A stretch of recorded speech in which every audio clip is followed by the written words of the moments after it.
I'm going to call the meeting to order. It is 7 o'clock on the dot p.m. and this is the regular meeting of the Kaneland Board of Education. We would like to inform all board meeting attendees that this meeting is being live streamed and archived for access at any time by our community members on the internet within 24 to 48 hours of the meeting's conclusion. And would you please stand and join me for the pledge? I pledge allegiance to the flag of the United States of America and to the republic for which it stands, one nation, under God, indivisible, with liberty and justice for all.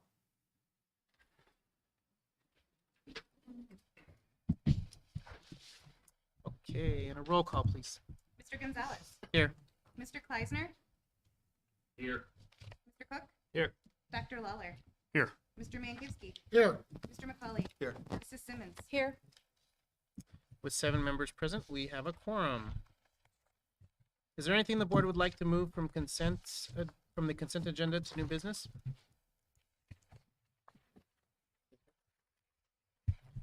All right, if not, then I'll entertain a motion to approve the agenda as presented.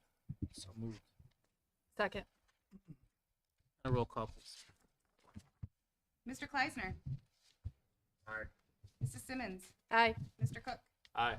Mr. McCauley. Aye.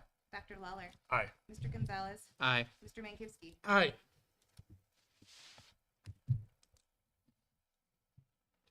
Oh yeah, motion carries 7-0. Forgive me, sorry.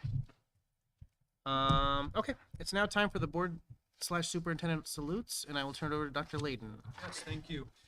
As far as salutes for tonight, we do not have any specific salutes, but what we did want to do was note that for our next meeting, which is September 25th, that we do have our new staff meet and greet from 6:30 to about 6:50 here in this room. We invite all of our new staff members. They have the opportunity to meet and greet with each other, meet and greet board members, any other public attendees at the meeting. And then after that, we do take a minute to salute them under salutes, and then they're always welcome to stay for the remainder of the meeting, or they're welcome to leave at that time.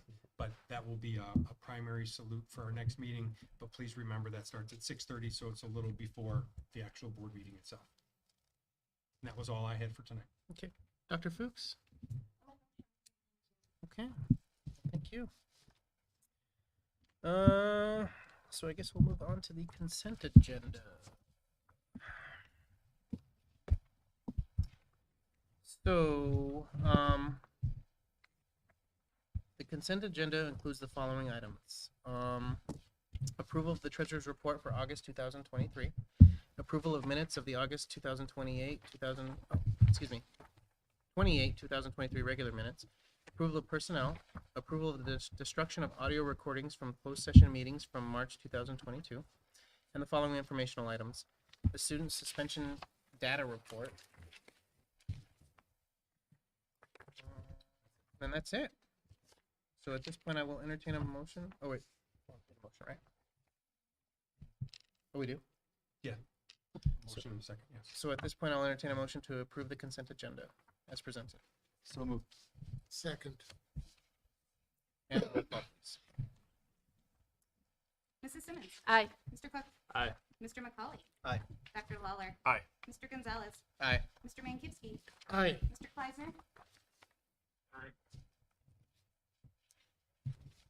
All right, passes 7-0. So, under public comments. Signed up?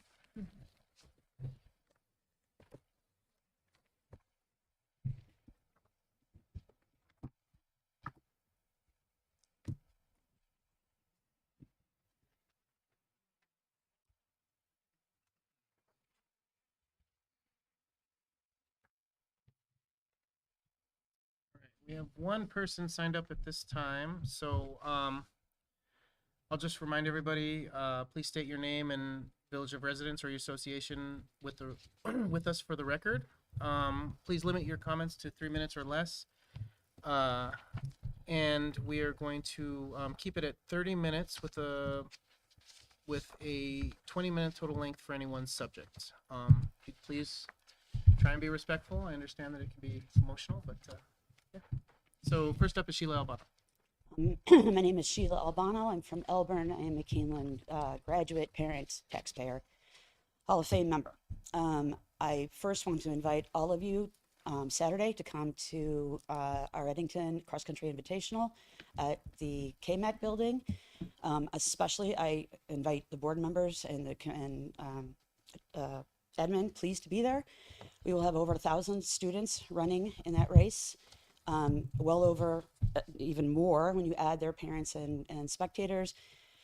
We will fill the parking lot several times over in the back and have 23 teams buses, which we will park efficiently and well. We are well known by everyone as running an incredible meet, and have been told so many times by many different people outside of our district. Please come and see that for yourself, because you will need it in order to make your decisions on the referendum coming forward. Besides which, it is an amazing event. Beyond that, since I only have 3 minutes, I'm incredibly frustrated and very upset.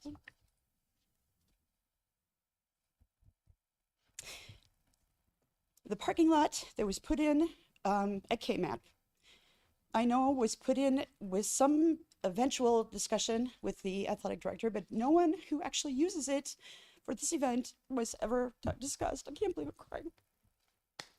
I've spent the last 3 weeks trying to put this event back in order after the mess that's been made out of it, including not being able to use the room that we've always used. And now all of our people are going to have to be in the gym, which is on the other side of the building. We take great pride in running this event.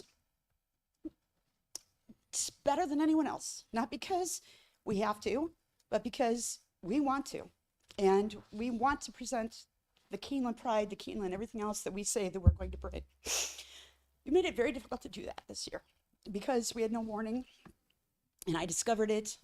We're very close to having to spend several hundred more dollars to get mats to cover the landscaping that was put in without our knowledge, because the kids couldn't possibly run over it, and it crosses the course in 6 places. I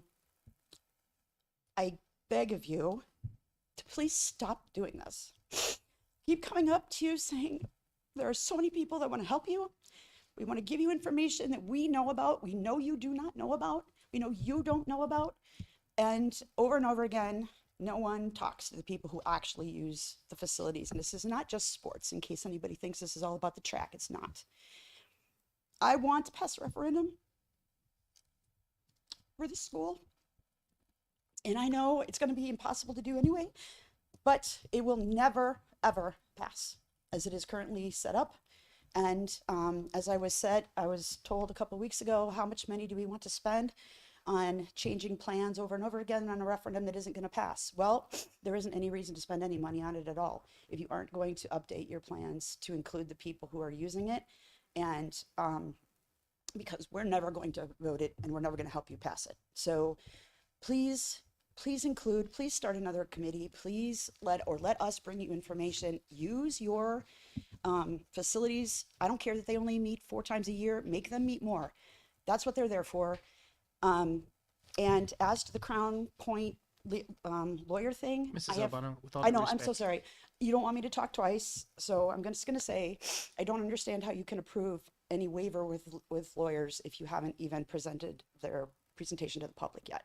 So when they talk about that, I would prefer it if you talked about it and made a vote on another night, so we could have a feedback to you. Thank you. Thank you.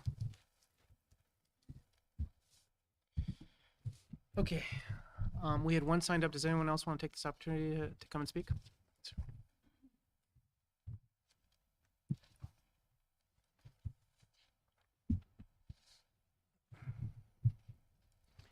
Hi, Scott Stolkup, live in Sugar Grove, 3 kids in the district. And I want to address the conflict of interest with the attorney that's on the agenda. I'm a taxpayer. I've been on other boards. I don't know how in good conscience you can accept this waiver on behalf of the people to represent the taxpayers, knowing that they're representing Crown, and they can't act in the best interest of both parties. It's not possible. And I'm a taxpayer, and I really request that you guys do a deep dive here I see it on the agenda to pass this. I don't know how ethically you can do this. So, thank you. Thank you, sir.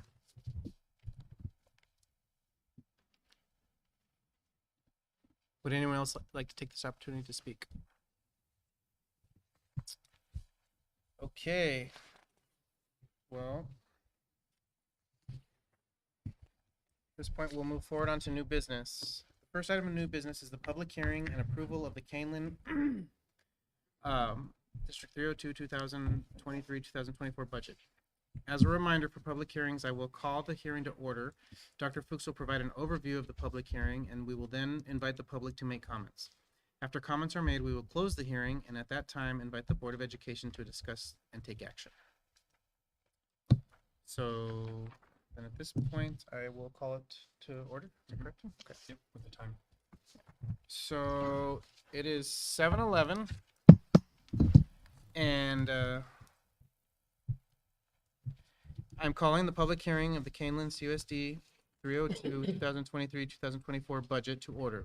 Dr. Julianne Fuchs, would you please provide an overview of the public hearing? I sure will, thank you.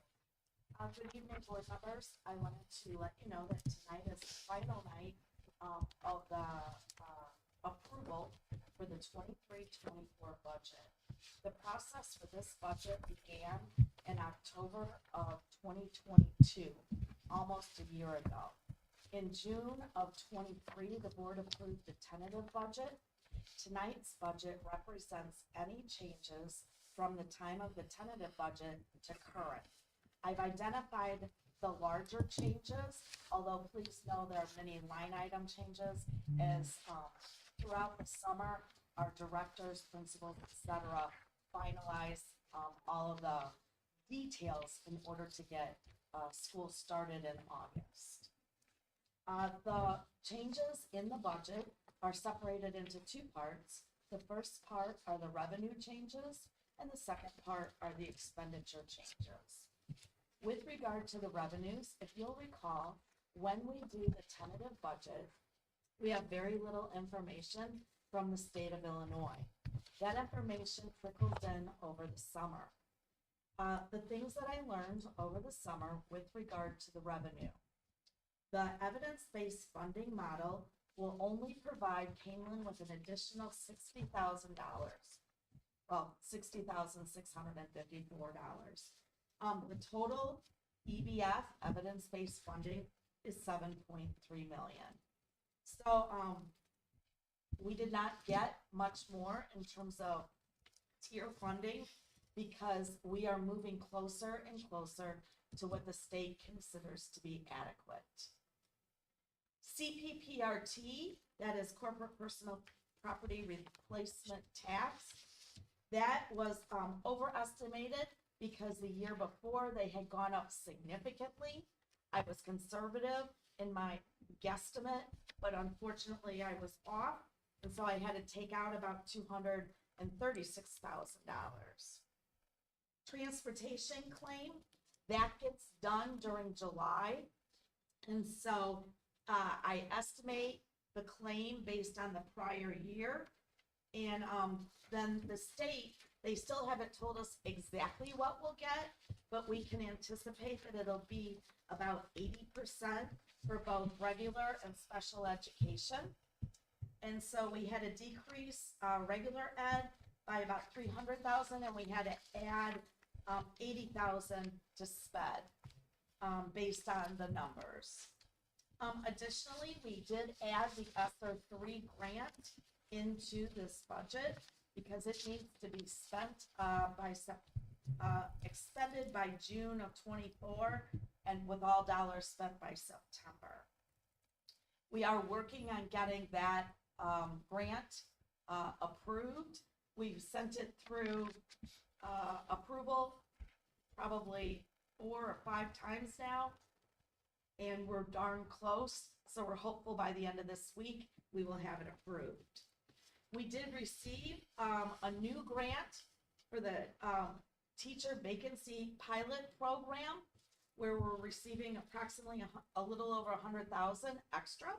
So that's good news. Additionally, as you all know, interest rates right now are high. And so I was able to add quite a bit of money on our line items for interest rates because they do not seem to be going back down. And so we are able to earn extra money in interest. So those are the significant revenue changes that I've made since the tentative budget in June. Let me move on to the expenditures.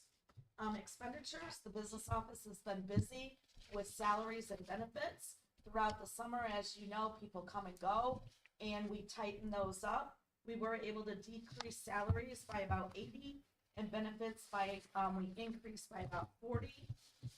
We did have to get some special ed positions that could not be filled, so we added a couple contracts there. And those were the significant expenditure changes over the summer. Again, there were line items here and there, but those were the significant ones. At this time, we are still looking at a deficit projected at about 3.2 million. However, please know that we do not expect to end the year with a deficit, especially not at 3.2 million. Last year, we came out pretty close. We'll know exactly once the audit is done in October where we landed, but we did bring the projected deficit down by about $500,000 over the summer as we tighten things up, which is helpful. I wanted to let everybody know the budget tonight is presented to you on the state budget form.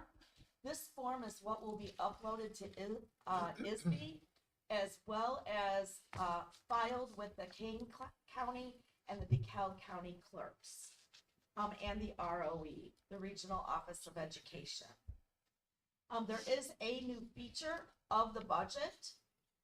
It is the evidence-based funding spending plan.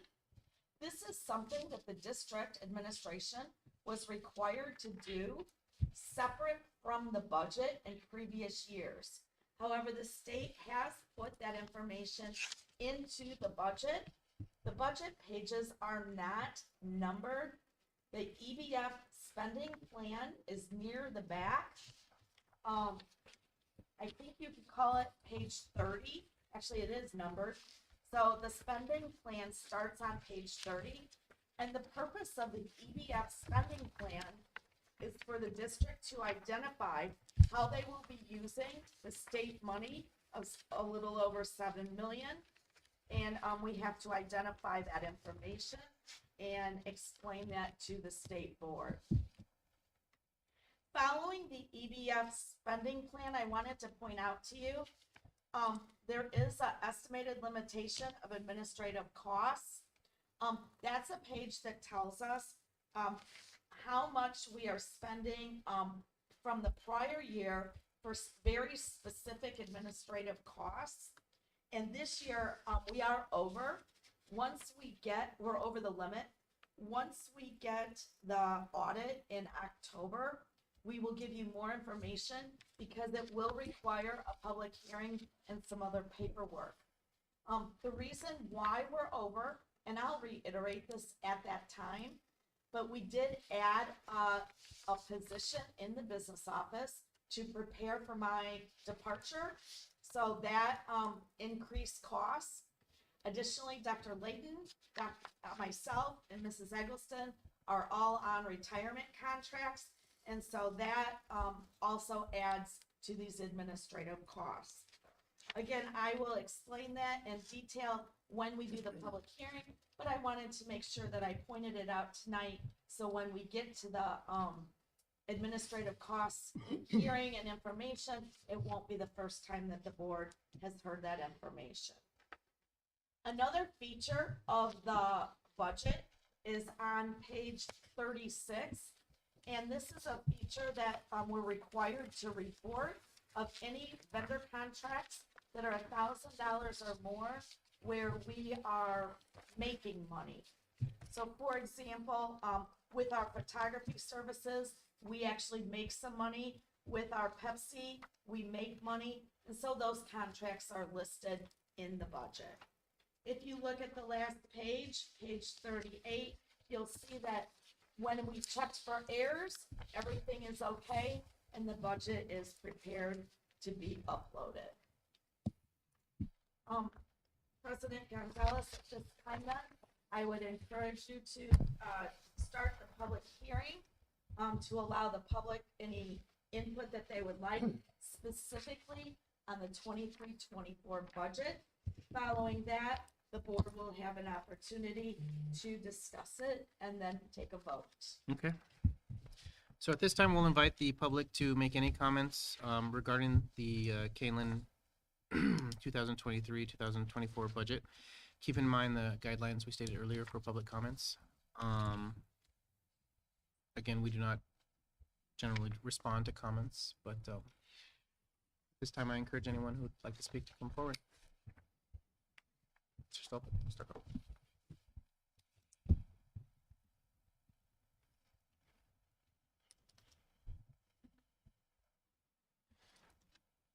Again, Scott Stalkup from Sugar Grove, 3 kids in the district. 2 questions I have. One is the high school parking fees that are assessed, what do those go toward?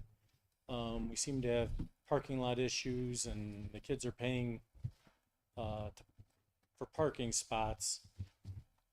It seems kind of that we should have an excess here to be able to fund repairs if we're getting paid for the kids to park. That's one. And then second, I haven't got all the way through it, so if it's in here, I apologize in advance.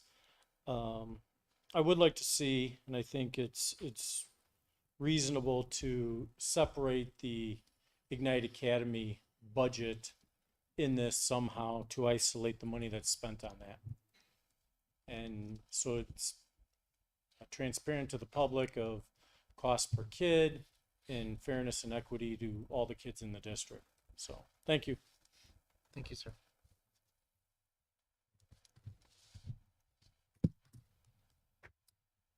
Would anyone else like to speak at this time? No? Okay. Hearing no further comments, I will close the public hearing at 7:22 p.m. Mr. Gonzalez, before you vote, I have one other thing. Yes, ma'am. Once you are done voting at the end of the meeting, there are 3 copies of the budget. Every board member must sign on either aye or nay, all 3 copies. All 3 copies. Okay. Yes, thank All right. you. Yeah, thank you. Okay, well, I guess at this point I'll open the discussion to us, the board, for approval of the budget.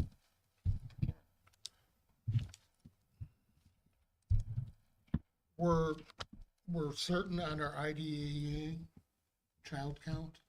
We verified that, right? Yes, sir. At both the preschool as well as elementary, middle school, high school. Okay.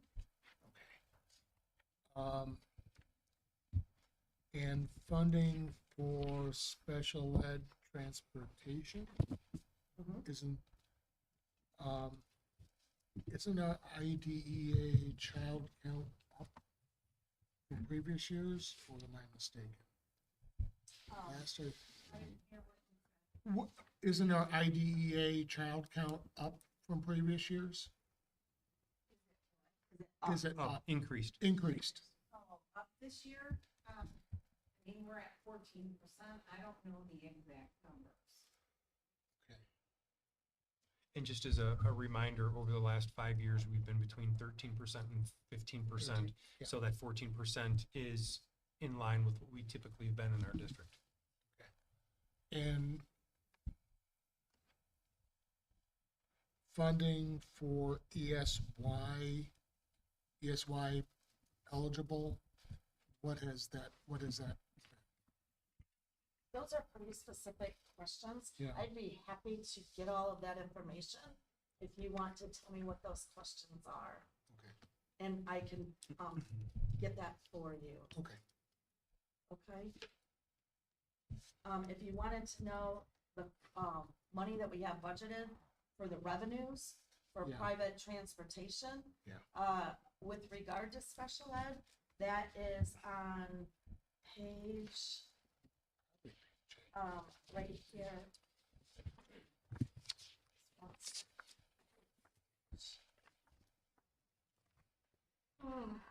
Page 8 at the bottom, Seven.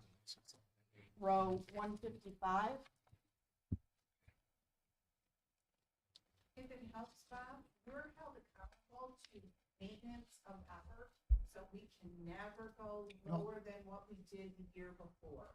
Understood. If that helps, No, understood. I'm just trying to get a grasp on what our child count looks like this year specifically, and if we are doing everything we possibly can to maximize our IDEA amounts.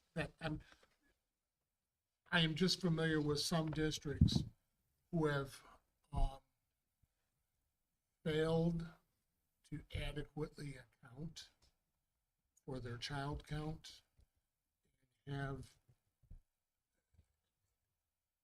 have left, I hate to say it this way, but left money on the table that that district could have received.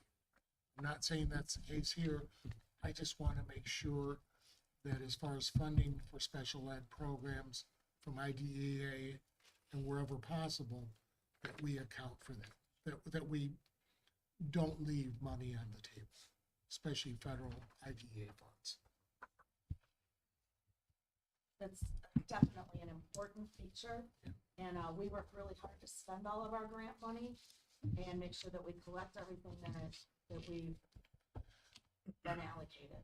Okay. We do that with all of our grant money. Yeah, no, So, yeah, I'm just, yeah, we try really hard to do that. I'd like to reiterate the question the gentleman had asked about the parking fees. That's a question I've heard.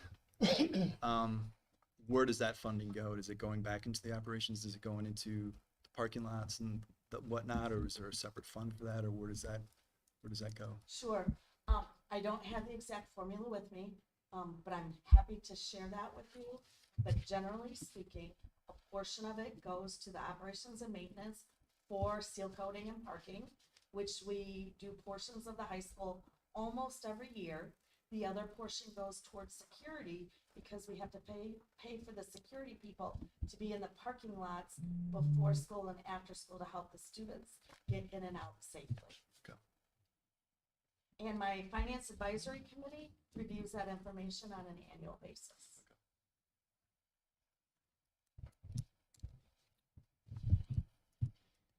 Anyone else? Good.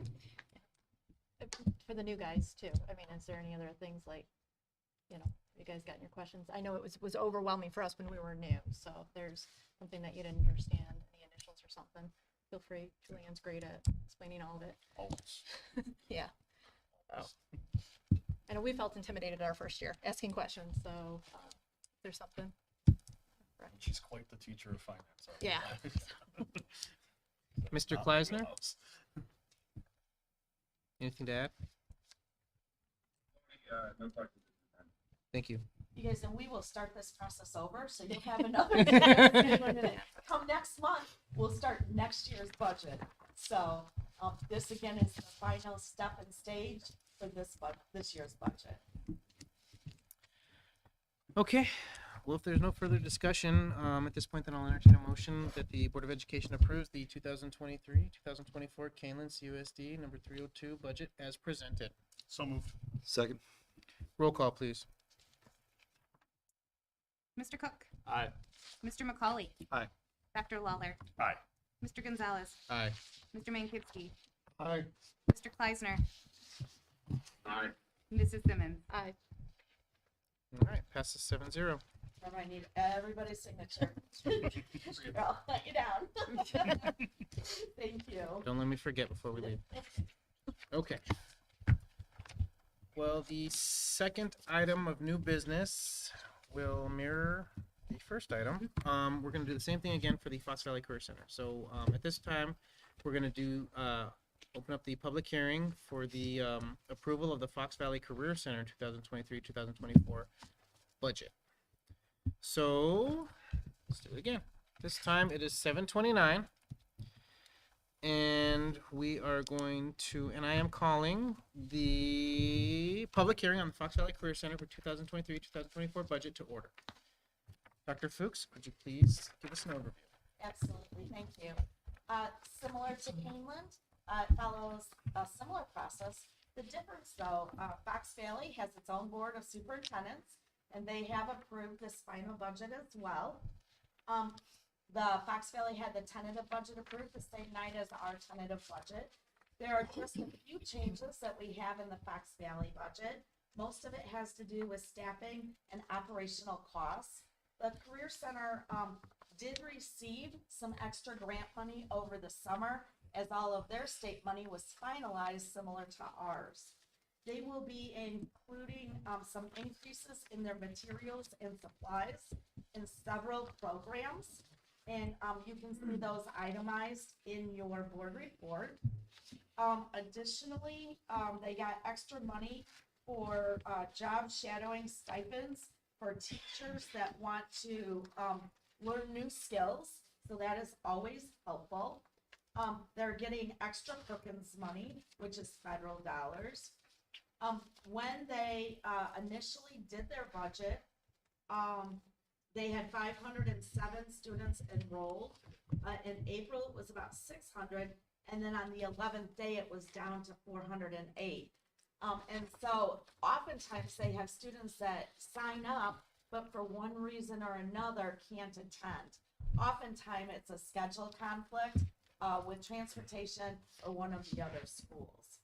And overall, the budget is about 8% more than the previous year. However, because they collect tuition, their budget is balanced, and they are showing $194 of revenues exceeding expenditures. Similarly to Kaneland, there are 3 copies of the budget, and we need everybody's signature on all 3 copies, please. Thank you, ma'am. Appreciate it. Okay, so at this time, I'll invite the public to make any comments. Again, reiterating the same parameters, if you will, as mentioned previously. So would anyone like to speak?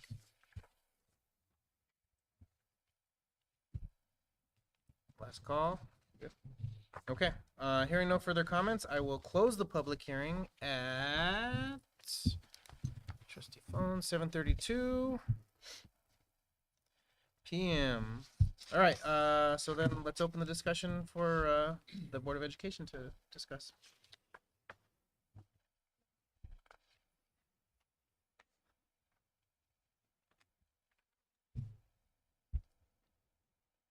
I guess I'll ask a question. Was enrollment up or down, or how did it look this year? 408. I think it's year over year, it's down by about 23, 24 from last year. That number that Dr. Fuchs shared, that 500 in the spring, that pre-enrollment typically does go down as students have schedule changes, as they need courses, as the flexibility doesn't work out where the Fox Valley Career Center classes fall compared to where their homeschool classes fall. So that 400 is down just a little bit from last year. Okay. Thank you. And is it down because graphic design now is part of Kaneland, or are we a year up? This will be the second year that that's true. Last year would have been the first, so we would have noticed that drop. Okay, so last it'll be year. our second year in. Yep. Okay. Good memory. Mhm. Remember we did that. There's no special IDEA No, level that funding. they're not eligible for that.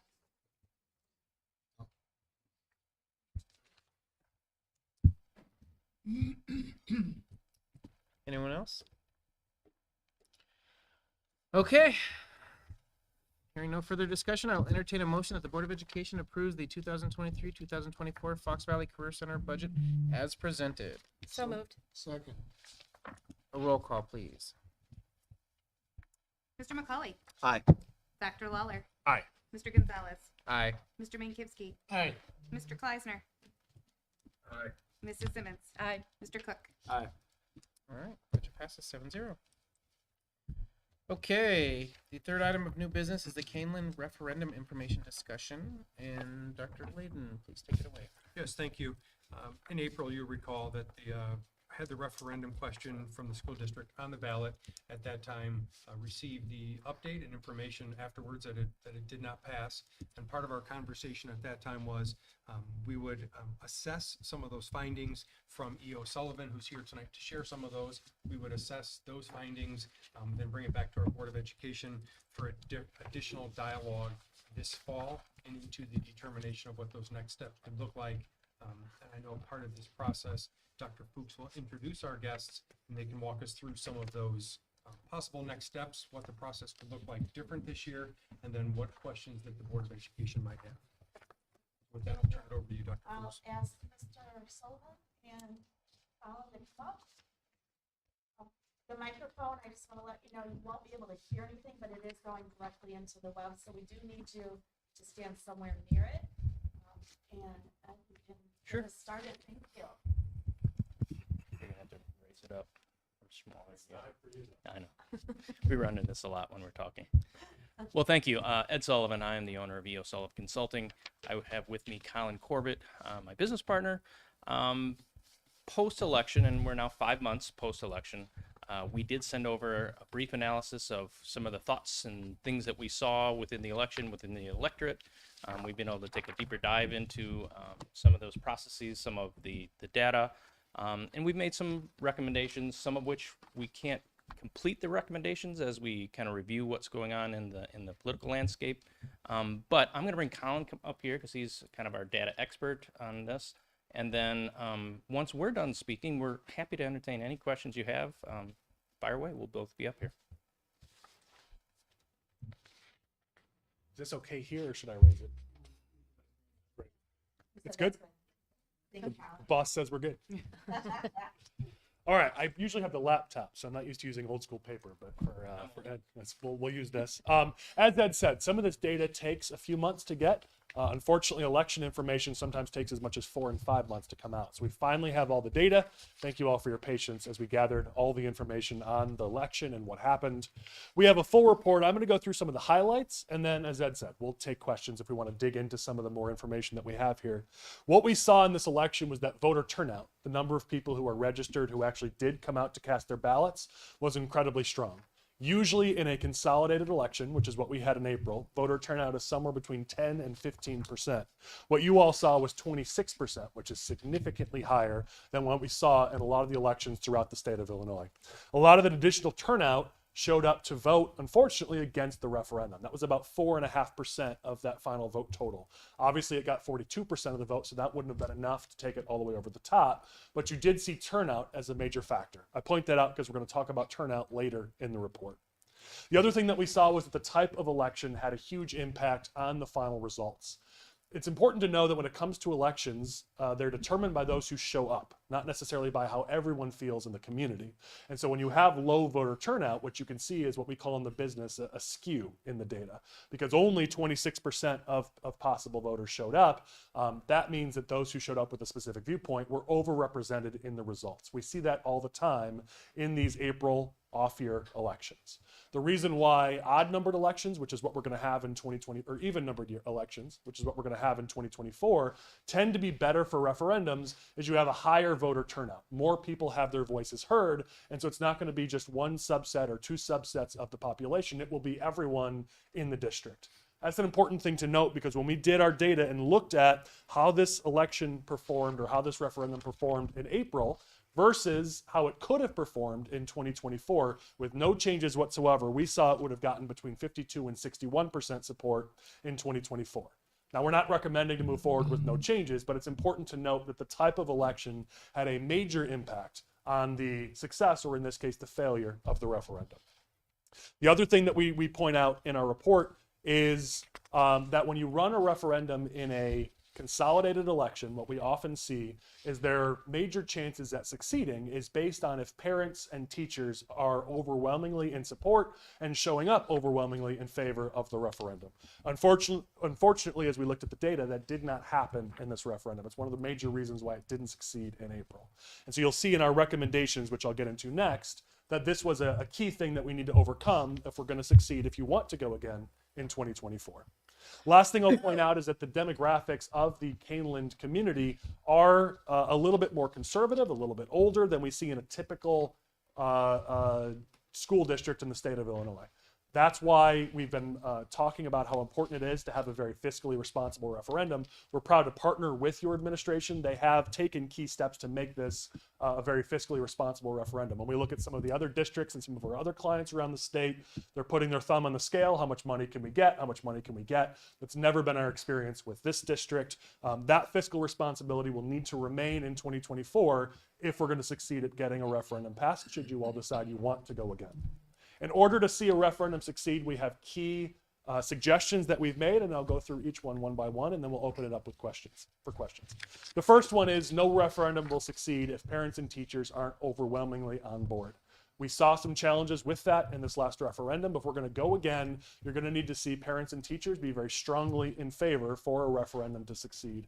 And so there'll be some key steps that we would suggest between now and next year to engage teachers, to engage parents, to engage staff members, to make sure they know what's in this referendum and recognize how much of a benefit a referendum would be to the educational experience for students, for teachers, and for everyone involved. So the first step we'd say is if you want to go again, that's a key thing you're going to need to do between now and then.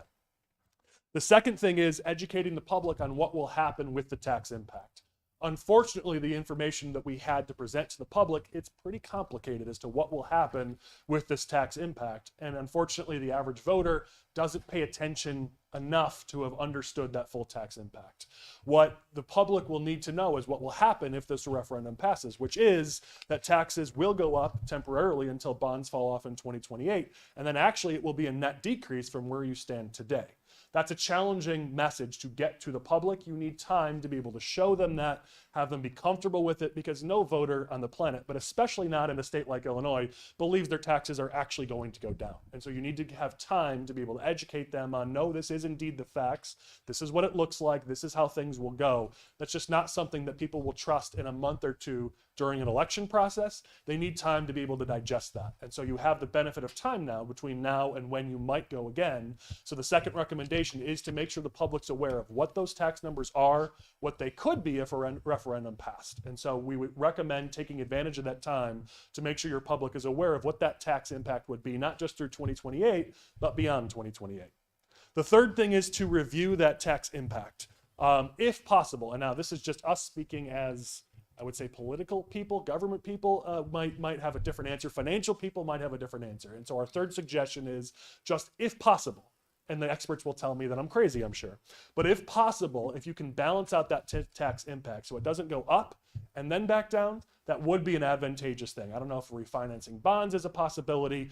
I am way out of my depth on this. So I'm just saying that it's something we're suggesting because the public, when they see their taxes go up, they don't believe they're going to go back down again. And history in a state like Illinois tells them that's probably true.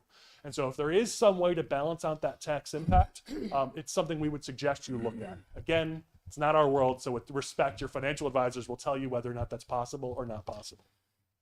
The fourth thing is to keep a close eye on the economy.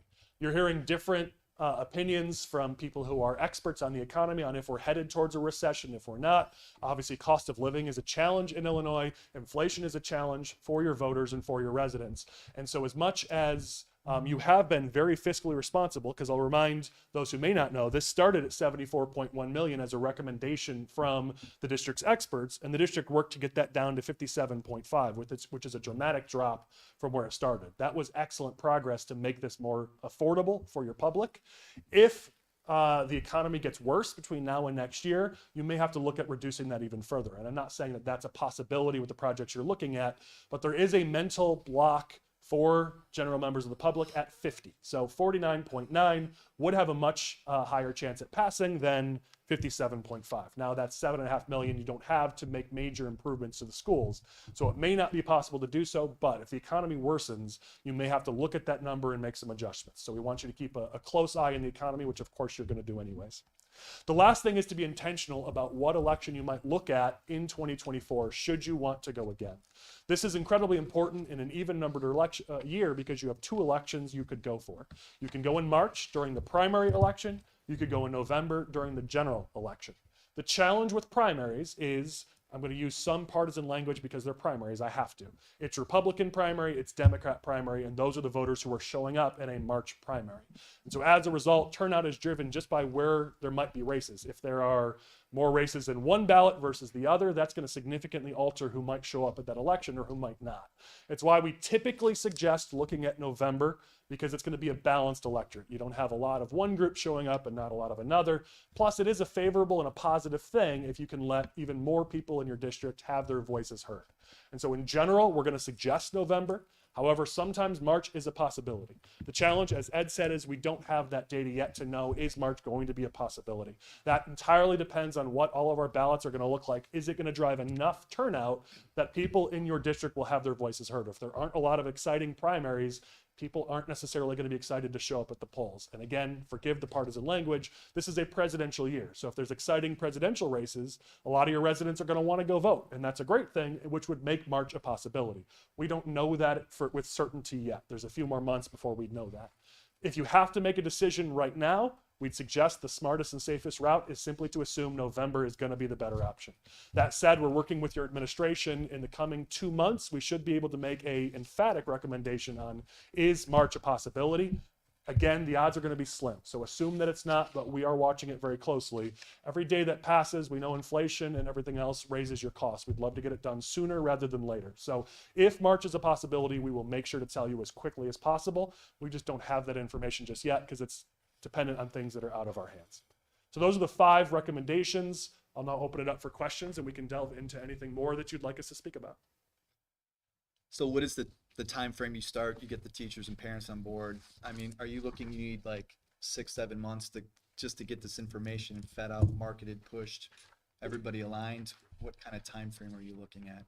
Yeah, the parents and teachers is less of a concern in terms of time. That could be done in 30 to 60 days, I believe.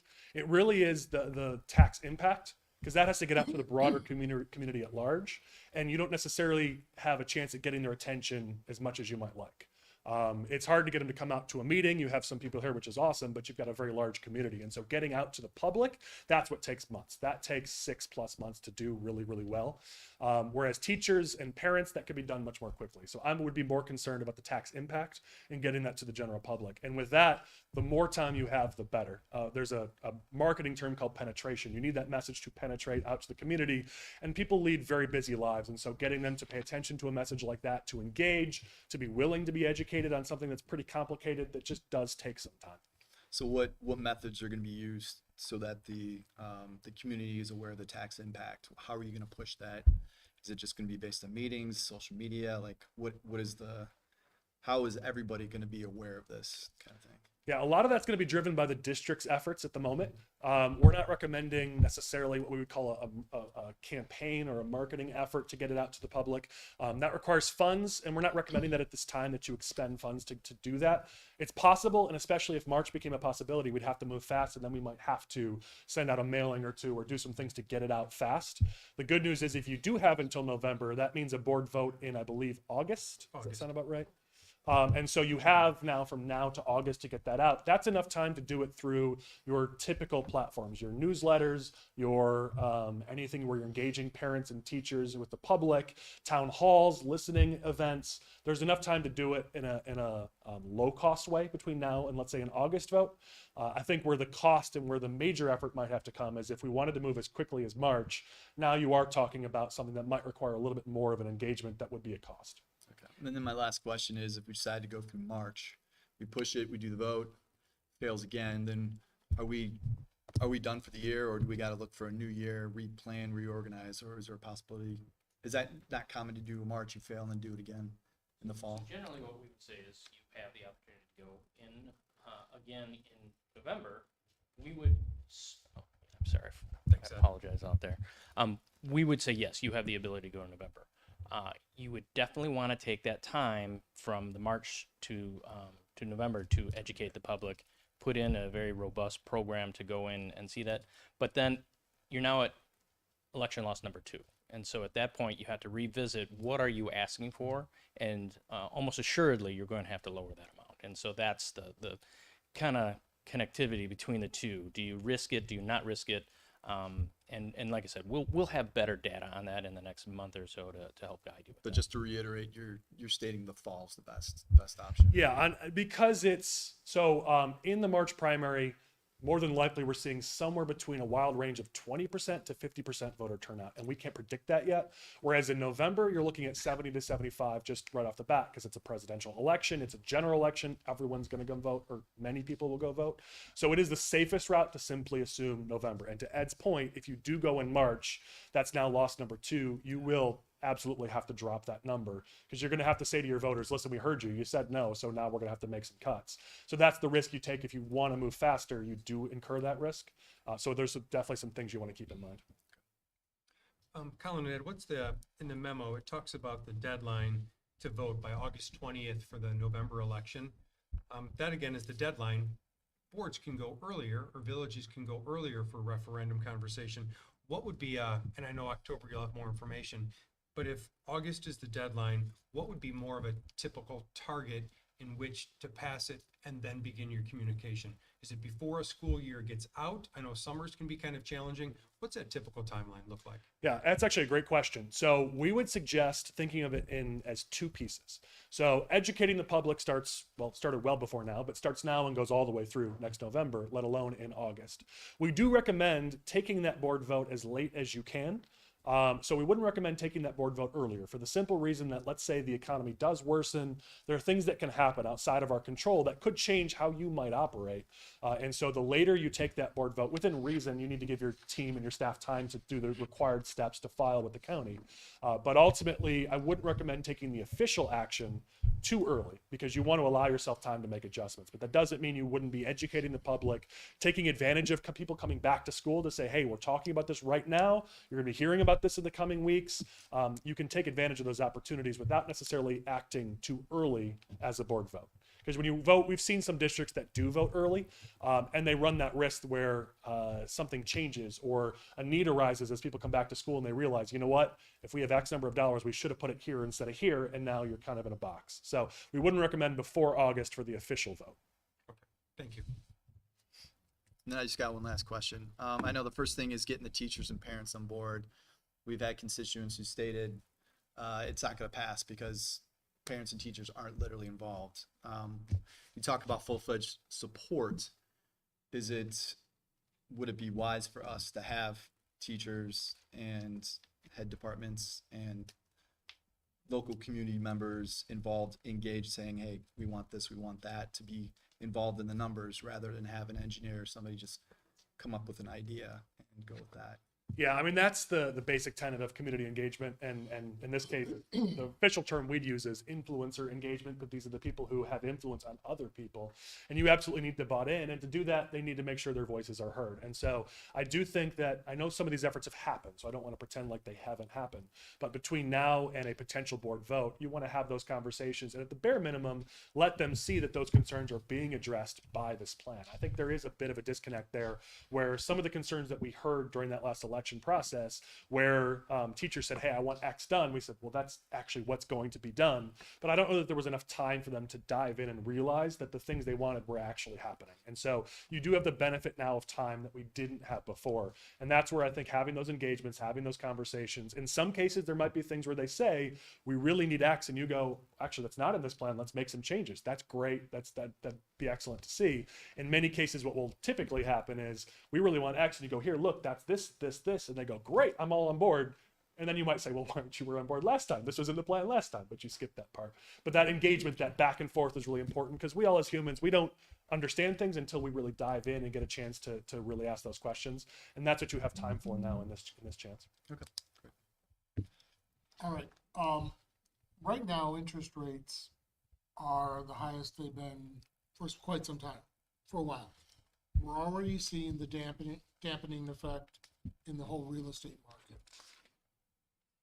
Next year is going to be a presidential election.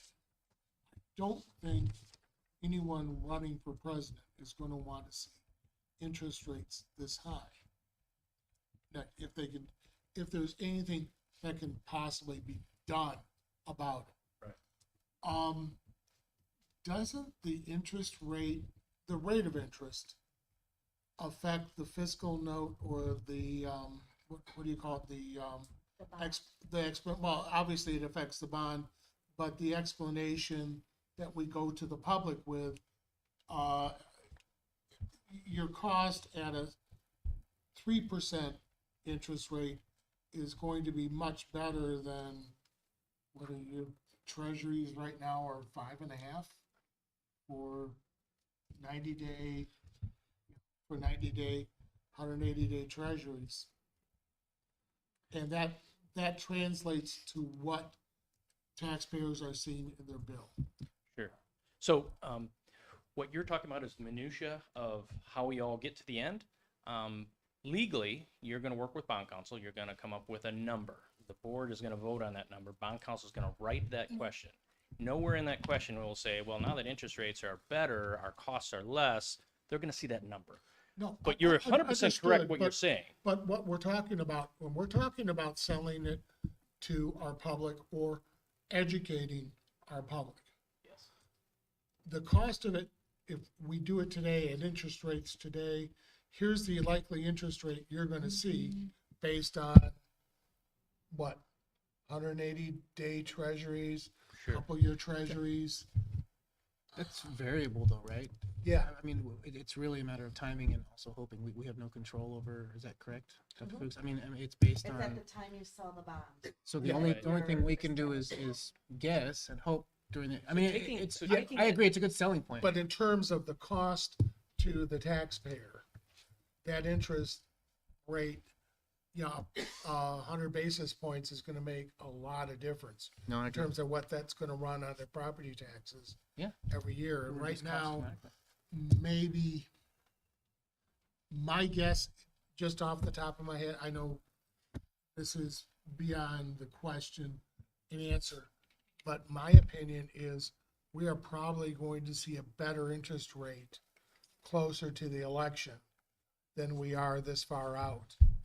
And if we're having to present it to taxpayers in this district, based upon where, here's your impact on property taxes based upon interest rate.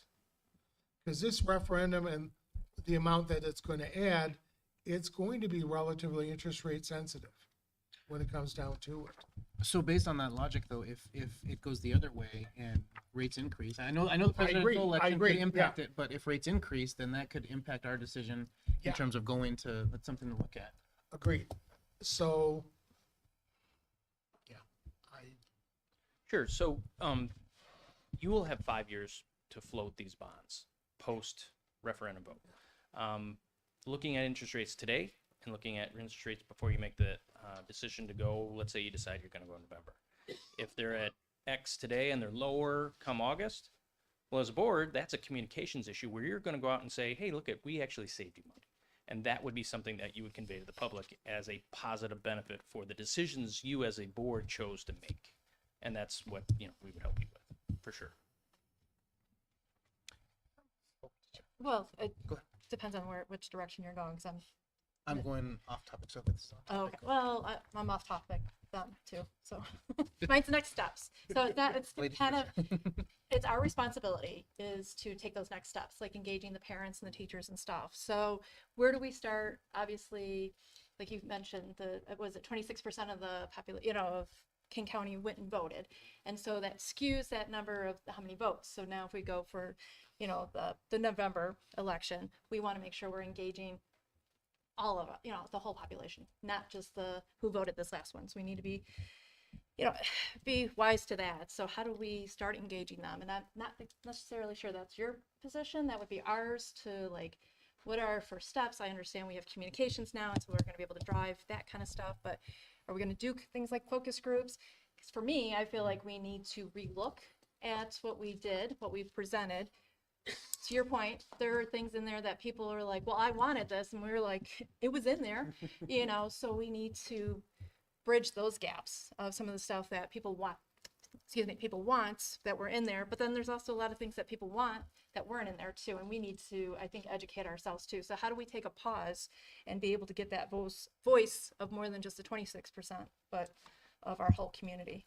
So I don't know if you guys have thought of that, or what's those next steps, or if you have. No, suggestions. I would have a suggestion on that, which is simply, honestly, just connect with people, have events, have listening town halls, have any chance for people to come out. Because what we see this often, where when a community doesn't necessarily have enough time to feel comfortable, we always say there's 100 paths to no, there's only one path to yes. And one of those paths to no is just, I don't know enough yet. And so engaging the public to just say, hey, this is what's in it. This is what we're talking about. What are things you'd like to see? Okay, great. Those, you just mentioned 5 things. 4 of them are covered. This one we tried, but it would take it to 100 million, and we didn't think our taxpayers would pay 100 million. So we had to cut that out, but we get it. We're going to try to get to that in 5 years. Those kind of conversations are really, really helpful. And I think people just having a chance to have their voices heard and knowing you are truly listening, we've seen that lead to a dramatic turnaround in the results the second time around. And so honestly, as simple as it sounds to say, it's just open the doors and say, hey, come talk, let's talk about this. It tends to change the entire perception the next time around. And Board Member Simmons, that would be conversation that as we get into later in October, when maybe we have more of a firm recommendation or firm path to take, we will begin that onboarding process of what those groups would look like, whether it's another survey, forums, town halls. Okay. Those would be the opportunities to get that feedback. I have 2 questions. So one, this last election, so obviously the economic climate was the same, well, mostly the same for everyone within the state, but demographics are different. How did we do compared to other districts that went out for referendum? How do we perform? So in April, what we saw with a lot of the school district referendums across the state was that many of them failed. Most of them did not succeed. What I thought was interesting, let me find the spot of this. There was another referendum in Elburn to build a police station, and you guys overperformed that by 5%, which in my business, we look for comparisons. How did something do compared to how did we do? The fact that you did overperform that by 5%, it was a very cautious electorate in April, as you said. People had concerns about, are we headed to a recession? And so you saw most referendums not succeed in April. So you weren't so far out of the norm. We did see some succeed, and as I mentioned, and as we talked about in the report, the ones that did support or did pass were the ones that had overwhelming support from parents and teachers, and they got all their people out to the polls, and they were able to get it passed. Those are the ones that did pass, but it was a under 50% were successful in April. Okay. So I might be oversimplifying this, and tell me if I am, but it's based on your summary here. It seems like a lot of what went wrong was how we asked. And I wonder, was it what we asked for that maybe led to it failing, or why we asked for? Like, are there other questions that we're not asking, right? That, you know, it seems like, well, we just got to change our tactics and get a better strategy next time around. We got this, right? And I wonder if there's more layers there to this. Yeah, I don't think you're oversimplifying. Again, when we looked at the data, what we saw is that doing nothing else differently, which we don't suggest, of course, but doing nothing differently, the referendum would have passed if it was a November electorate versus being an April electorate. So now we're suggesting take the opportunity to be even better, because that's what we do in this world, right? But ultimately, it was a how more than a what, and it was a timing more than anything else. But we have an opportunity. It would have passed 52 to 61%, not... We love to see 70-30. We love to see blowouts, because then it shows the community is overwhelmingly on board. So you have a chance now, between now and then, not just to take it to a pass, but let's get everyone on board. Let's have a community that's fully on board and working together on this. That's your opportunity between now and the next chance. Yeah, and kind of, I mean, following up on that, and this is probably more of a forward thing than you guys, but, you know, we've had a kind of divided community for a while because of, obviously, some of the situations that are going through this whole country. I would love to see this kind of thing help bring the community back together, right? And I agree with you. I think a barely eking out a 52% win does not sound like a resounding, right? Like we are in favor of what you guys are doing. No, what this is, the long-term impact of this, Ed and I we've worked with dozens and dozens of school districts doing these referendums. And many of these school districts, the end result is, yes, investments in education, but a tax increase. What you guys have here is the long-term impact is beneficial for taxpayers and beneficial for the district and every kid that goes through these halls. So you do have a referendum that has the potential to bring the community together and be one of those overwhelming wins. Again, that challenges the community understanding what it is that they're signing up for, and then managing that tax impact the best way that you can. But this does have the potential to be one of those unifying types of referendums. It's just the how now is the challenge, and how do we communicate that and get everyone on the same page? Thank you. going off of that a little, you mentioned how the rural precincts in the district, there were more no's. How many districts do you consult in rural areas versus are you more suburban in what you do? We're all over the state, so yeah, I would say there's not really one type that we tend to work with. So is your recommendation to entice the rural precincts just to lower the initial cost? You can do that. Again, that's one of those things you evaluate between now and when you vote, which is why we're always cautious to not vote too early. But you're going to see opposition typically from more rural precincts because they're not going to see, in their minds, they may not see as much of the benefit because there's fewer kids there, fewer benefits. But once they see that there are benefits to the community at large, some of the projects in here will have long-term impacts well beyond if my kid's going to school or my kid isn't going to the schools. And so I do think some of that is showing that advantage that this is going to benefit the entire community, whether you are younger or older, whether you live in a rural district versus a more suburban precinct. When they see that the benefits will help them and their families, that's when you see that turnaround. So I don't know that yet you're looking at dollars specifically, but every dollar you go for less, you raise the chance of getting more votes. So we would never turn that down. I just don't know that I'm making cuts today just yet. All right. Thank you. That's interesting. You're the expert, so, but I think some of the folks I've talked to have said we didn't ask for, like, had you asked for a brand new high school, I might have voted yes. You know what I mean? Like, I heard these kinds of comments, right? So I understand what you're saying, right? Less dollars usually means yes. I wonder though. I wonder if there isn't something more nuanced with us. So there are two ways to win an election like this. Yeah. You can go for maximum dollars, and we're going to get maximum educational benefit, and that's going to excite young parents. Right. There's a certain subset that will excite. Your average taxpayer will be much less happy about it. Sure. And so there's a path towards less of a consensus plan, more of a this is the ultimate best, but a lot of you aren't going to like it. That leads to more of a divided community afterwards. There is a path to do that. We've seen districts do that. The directive here has been we really would like to bring the community together, which is why this is more of a consensus. Let's find that middle ground. Sure. But you're right. Some districts do succeed in that. It just leads to very happy and very unhappy versus everyone just sort of saying, okay, this is a good consensus plan forward. And that middle ground was representative of the survey information that we had. Mm-hmm. And now the survey information is not always neat and tidy where it's 100% vote to 0% and it's pretty clear. There were numbers that vacillated back and forth, and based on finances, different feedback that was gained from that survey. So part of that process would be is re-looking at that information. Do we need a different survey? Do we need an additional survey? Are there other things to consider moving forward? And we'll be able to look at the data we're getting throughout all the districts we're working with, and we'll be able to make a recommendation even on that do we need new survey data? Have we seen changes in other districts that would say, you know what, you really do need to get some fresh data? Between now and let's say August, we'll be able to make that recommendation based on what we're seeing with other districts throughout the state. To kind of expand on your question, some of the pieces, parts over time might change. You now have time to go out to your community and talk to them. That gave a heartfelt discussion.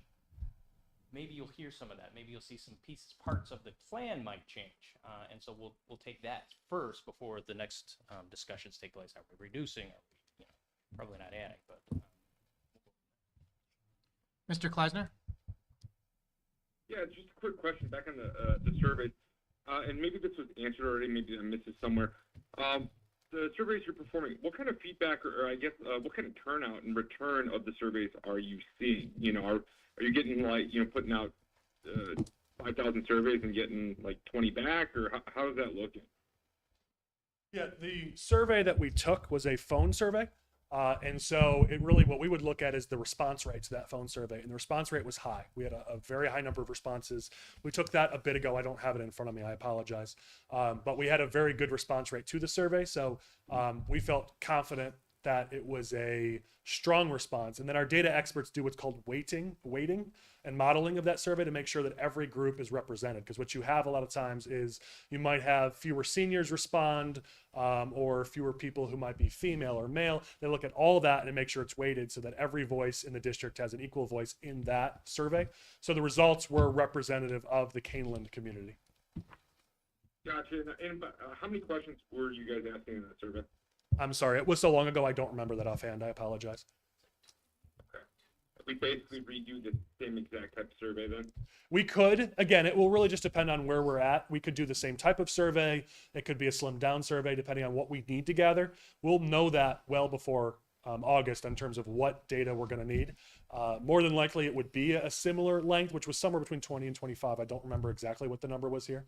More than likely, that would be the type of survey we'd be recommending. But we have a few districts where we were at 7 or 8 questions, and you're going to get an even higher response rate with fewer questions. So ideally, we do want to do fewer, but it just depends on what data we need to gather, and we don't know that yet. Gotcha. That makes complete sense. Sorry, I'm due to the board, so a little ignorant to the process here. And No worries. And I know that the survey data, that was all presented and available, so I'm sure that that could be sent to you if you don't have that. No, wonderful. I appreciate that. So, I mean, it looks, your recommendations, they're pretty straightforward stuff, right? It's nothing groundbreaking. I think it's all pretty obvious stuff. So you're saying the last time when we pushed the referendum, it was just a matter of not so timing of the vote, but also the timeline in which we had to present this information and get all this stuff out here in different media avenues, correct?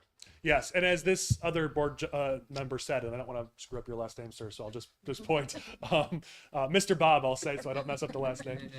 He was right. I mean, you want to move as quickly as you possibly can because costs do go up. I mean, had this passed in April, you would have seen the benefit of lower costs and lower interest rates. So there were reasons why moving quickly made a lot of sense in hopes that it would have passed.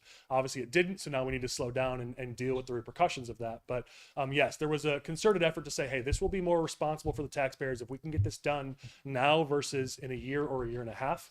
And so the decision to move faster made a lot of sense. There was a chance it wouldn't pass, and that's where we are now. But in hopes that it did pass, that would save taxpayers money long term. So it was worth trying. Obviously, it didn't succeed. Got it. All right. Thank you very much. So question about the survey and how soon to do it. So we did surveys last time and it was a great response, but then we failed.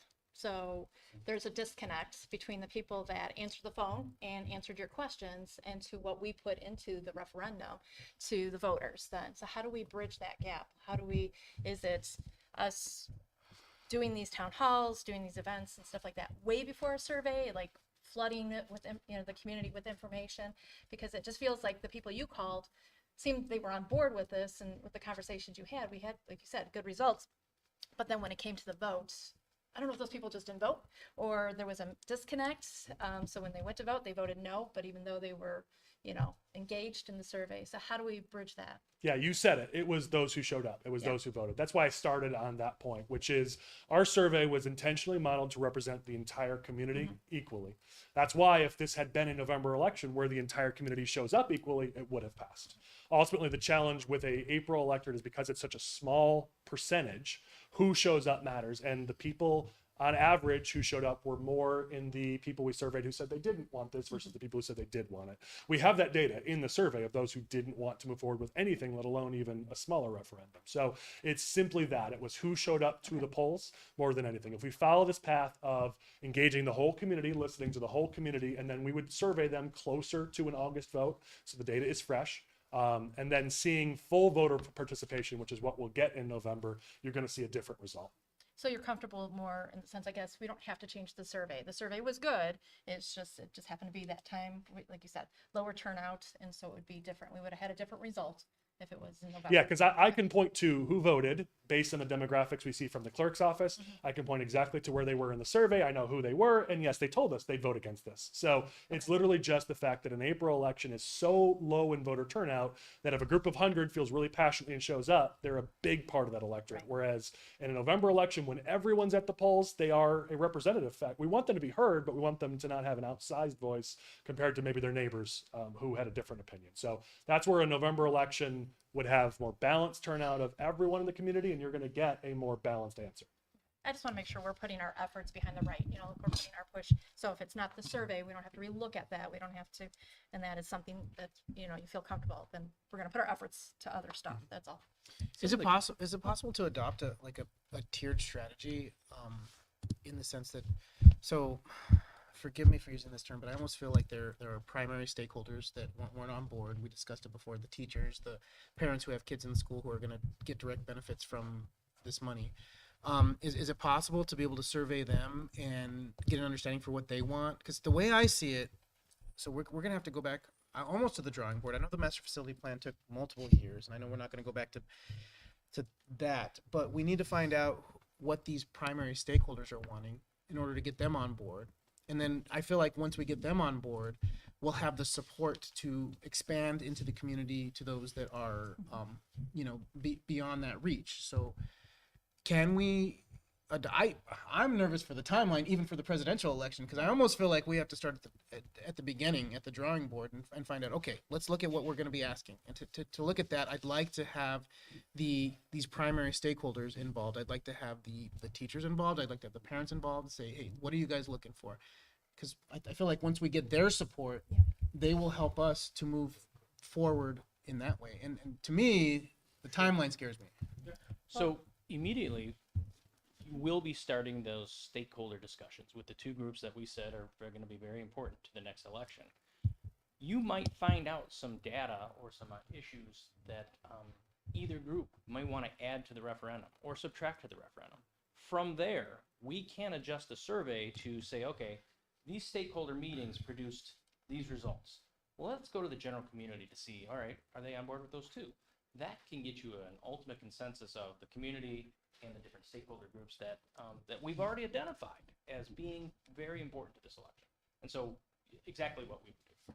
Yeah, and I would say the benefit of reaching these specific groups as parents and teachers is you're already talking to them in your normal day-to-day school communications. So you can do that in a incredibly cost-effective or barely any cost method using like a what's that, Survey Monkey or something like that, where you can just send out an email survey to stakeholders, parents, teachers. Hey, what are you looking for? What are your thoughts? And get their thoughts back versus a phone survey that's really expensive. We can do that, but we're always going to look for the most cost-effective path forward. So I would suggest between now and when we do the big expensive phone survey, doing some more of those more targeted efforts of, you could do an email survey to those groups. You could have parent and teacher events where they come out and give their thoughts and you write notes and collect feedback. There's a lot of free and or almost free ways to do that could happen between now and next summer. And you have this is a group you can easily reach because you're already talking to them on a day-to-day basis. The harder group to reach is the general public. That's why I mentioned to this gentleman that's what scares me more, not reaching parents and teachers because you're talking to them daily. It's getting to the general public about the tax impact. That's going to be a bit harder. That's the one that will take extra effort. You have plenty of time. If that sets you at ease, you have plenty of time to reach parents and teachers and get their thoughts and incorporate it. That could be done in 30 to 60 days. So you're okay on that timeline for sure. Okay. But I think what you're referring to is kind of what Dr. Lawler talked about too. We have time to talk to them about the impact of this referendum, but they're wanting to be a part of the conversation now before so in our timeline, whatever that looks like, what we are going to go for, things like that. So it's before this even gets started. So for us, it's our community is saying, I didn't have a voice. We're coaches are saying, I wasn't asked. Teachers are saying, parents, and more than just our parents, we have a big community here, from Montgomery to, Maple Park. We're just farmers and stuff like that. So I don't want to exclude those community members too, because they went out and voted. And so how we get their voice, so we even know, because the number might not be right. Dr. Lawler's right. There are a lot of people, there's a voice saying, well, I wanted this, but you guys took it out, so I said no. And then there's others that say, oh, it was still too high because, so knowing what we need to go for. I think that it comes down to those conversations, and I think it's helpful to have it be a two-way conversation because you're right. There are people who vote against it who say, I wanted more, you didn't give me more. They need to be in a room with some of your district's experts to have that conversation because they're going to say, I want X. Mm-hmm. And the district can say, listen, we can do that, but I'm just going to make up a number, another 20 million, and the community's not on board with another 20 million. So do you want some, or are you going to vote against this if you don't get everything? What we've seen is when those conversations happen, they come along to, okay, something's better than nothing, but you have to let them say, I wanted X, and then understand why X might not be a possibility. That's just part of that two-way conversation. And again, you have now through next summer to have those conversations, have that feedback. In some cases, you might say, you know what, that's 2 million. We can work that in. I can get that over here. In other cases, you're going to say, this is going to blow it out of the budget. And there are many people in our district who can't afford that. So we can't, I'm sorry, but can we get you these other things over here? And will you make that work? And they're going to say, okay, I get it. I'll do that. But they do need to recognize one thing, which is 2024 is likely the end of the road of this process. If this doesn't pass in 24. If you want to go again in the future, it's probably a even way more scaled down version if you do get to go again. So to those people having that conversation of, listen, we want to get you what you're looking for to succeed as you educate or coach these students and these kids, but this is our chance to do this. So can we come together and find something that gets us maybe a part of the way there?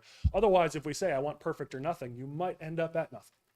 Do you see districts that put in that effort and they come to the conclusion that, hey, we're not going to be able to pass this. Let's move on. Let's look to the future. Once we saw that one time. It's a possibility you could end there, but every other time what we've seen is they come to a consensus and it passes the next election, not even close, by an overwhelming margin. So your path ahead is likely a very positive one, but we did see one district that just came to the conclusion this is not going to happen. We're going to have to find a different path. And you'd want to know that before you go through the effort of going on the ballot again. So either way, you're going to get an answer at the end of this. Highly likely it's a positive answer that leads to a possible referendum, but there is that chance that it leads to not a referendum. But you're going to hear that pretty overwhelmingly and you're going to know. Sure. Yeah, I'm just going through, and I don't want to dig up a lot of old history, but I do think we need to learn from what we did, right? And those of us who are here, we know we spent meeting after meeting basically debating dollars, right? Not even debating other stuff. Like it came down to how do we keep whittling it down, right? And you said it, right? Like we whittle it down a ton. And I don't know, maybe we didn't whittle the right stuff. I don't know. There was a lot of thought going into making it a cheaper buy, right? And it didn't work, right? So for me, it was the buckets. It was like, okay, well, we can have this, which includes all this other stuff. Yeah, right. But we can't have this. So we had to pick I'm trying to think of an analogy. We had to pick from the menu. Yeah, right. Yeah. The Subaru that had all these features that we didn't need versus whatever Honda Civic that would. And we will, if we do take that survey, which looking ahead is likely something we'll recommend, but we have to see how things play out. If we do take that survey again, you're going to have that data again and it'll be fresh. So you'll be able to see, you know what, now that the community's had a year plus to talk about this, we'll ask those same questions, which is, hey, do you want these other things? Just know it will come with a higher cost. You're going to get feedback from the public that says either, okay, I want that so much, I will pay more, or I wanted it, but I'm not willing to pay more. We'll have that fresh data to look at. So that survey you're saying is in August? No, because your vote would be in August. Okay, that's what I was going to say. I thought you said earlier. That's why I was going to say that's way too late. Yeah, I would off the top of my head say June, but I'd want to work through that timeline and get a more direct answer. But roughly June is when we would suggest. But we might say May is better based on kids already still being in school and no one's on vacation. I don't know, but roughly around that time. Okay. Yeah, that was just. There was August somehow. I heard that somewhere, and that's what. We're going to get you the survey results 24 hours before you have to vote, and then just vote. I'm like, no, but then we need to change the number because the big thing for us too is, I don't know how we can figure out why people said no. I mean, we've heard, if you would have said, money for a brand new high school, I would have said yes, it would have passed. And you're like, really? That's not, and then we have to educate why that was not appropriate for us to do that, and so. Yeah, when we saw in the data, we saw a clear line. Once the tax impact got above a certain point, it was never going anywhere. Right. Even in November, it was never going anywhere. So I think that's kind of the information to share is, listen, we all have wish lists. We love to do whatever we can, but these are real dollars. And you guys have been a fiscally responsible district, and you want to continue that trend. And I think that was just the challenge of, it was pretty clear for taxpayers. Forget the projects for a second. When we just talked money, you get to and past a certain point, it was blank no, never going to happen. I mean, that's good to know, right? Because we actually had that information and we spent an entire meeting saying, well, do we trust this information, right? Like we remember that, and we were like, maybe we don't trust this and we can go above 70 million, right? And we were like, but the data said it was going to be no more. That was the threshold. We had a district that did that last cycle and went for referendum against our advice. They lost horribly. Yeah. They then did it better the next time, but the community was so angry still over the first one, they voted against it again. So we've seen that done. We've seen people say, you know what, like we're just going to go. And there's one district that now just had to say we're done. It's not going to pass because they didn't follow what they saw in that. It's not to say there's never a chance there's an error in survey data. And we'll have a second one now. And if maybe it'll be wildly different, but they have a 95% confidence interval for a reason. They tend to be pretty accurate. So it's good to hear this, right? It's good to hear that data was kind of reinforced, right? So it's been validated. So yeah, the data experts we have doing these surveys, they're doing thousands across the country. I mean, they're very, very good at it. And we've yet to see a district that we work with where the data came back and it said X and then the election said something different. It's always been right there. And that was our challenge, is we were trying to listen to the community. So we listened to the data to say, was the community's voice, not our voice, their voice. And so we went that direction, feeling confident in that. So now, obviously, there's a second layer that we need to then go back to the community and go, okay, we had your voice, we listened to it, but it still wasn't exactly what you wanted. So what does that look like next? So, okay.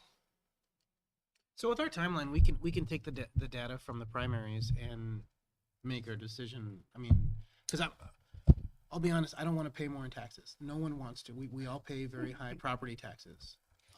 And so I think at the end of the day, that's what people are thinking when they go to the polls. They're like, I don't want to pay more in taxes. I feel like what we need to do is sell the value in this tax increase, sell the increased property value, the benefit to the kids, the benefit to the community, although the increased property value increased it. Anyway, so can we watch, assuming we don't want to go with the primaries, we want to go with the general, can we watch this? And we still have, based on the timeline, we still have time to make that decision, right? I mean, we can see if referendums are starting to pass, if people are feeling a little more comfortable and learn from that. Yeah, we will absolutely learn from, I mean, we're a data company. We'll learn from any data we can find. The only challenge will be, I don't know how much we'll learn from March because it's a primary. It's so weird because it's just, we're not saying every voter show up. We're saying just Republicans and just Democrats show up. So it's, you can take too often the wrong lesson from that. So we'll learn some between now and then from election results, but it's going to mostly be from direct community feedback, from a survey, from hearing from your parents, your teachers, your taxpayers. We won't learn too much from election data just because it's a primary, but anything we can learn, we'll be looking at it and we'll share whatever we learn from it. And again, we're going to have the benefit of, with all the districts that we work with, we're going to be seeing what's working in some districts, what's not. What are we seeing in some of these other districts that are rural or maybe more suburban? We're going to have all that data and we're going to share everything we have between now and that next try. So we'll have a lot more data. I just don't know how much of it will come from the primary specifically. So what's our timeline? What's our next steps? At this point right now, I think we need to, we're going to resend the survey out to board members because we have new board members. We'll send the survey, not the survey, but the survey results. We'll get all that data back to board members. We will meet to reassess that survey information and then look at these 5 steps and then come up with not a hard and fast plan yet because it's still tentative because of the time that we do have. Look at a tentative plan of how do we incorporate those recommendations from E.O. Sullivan.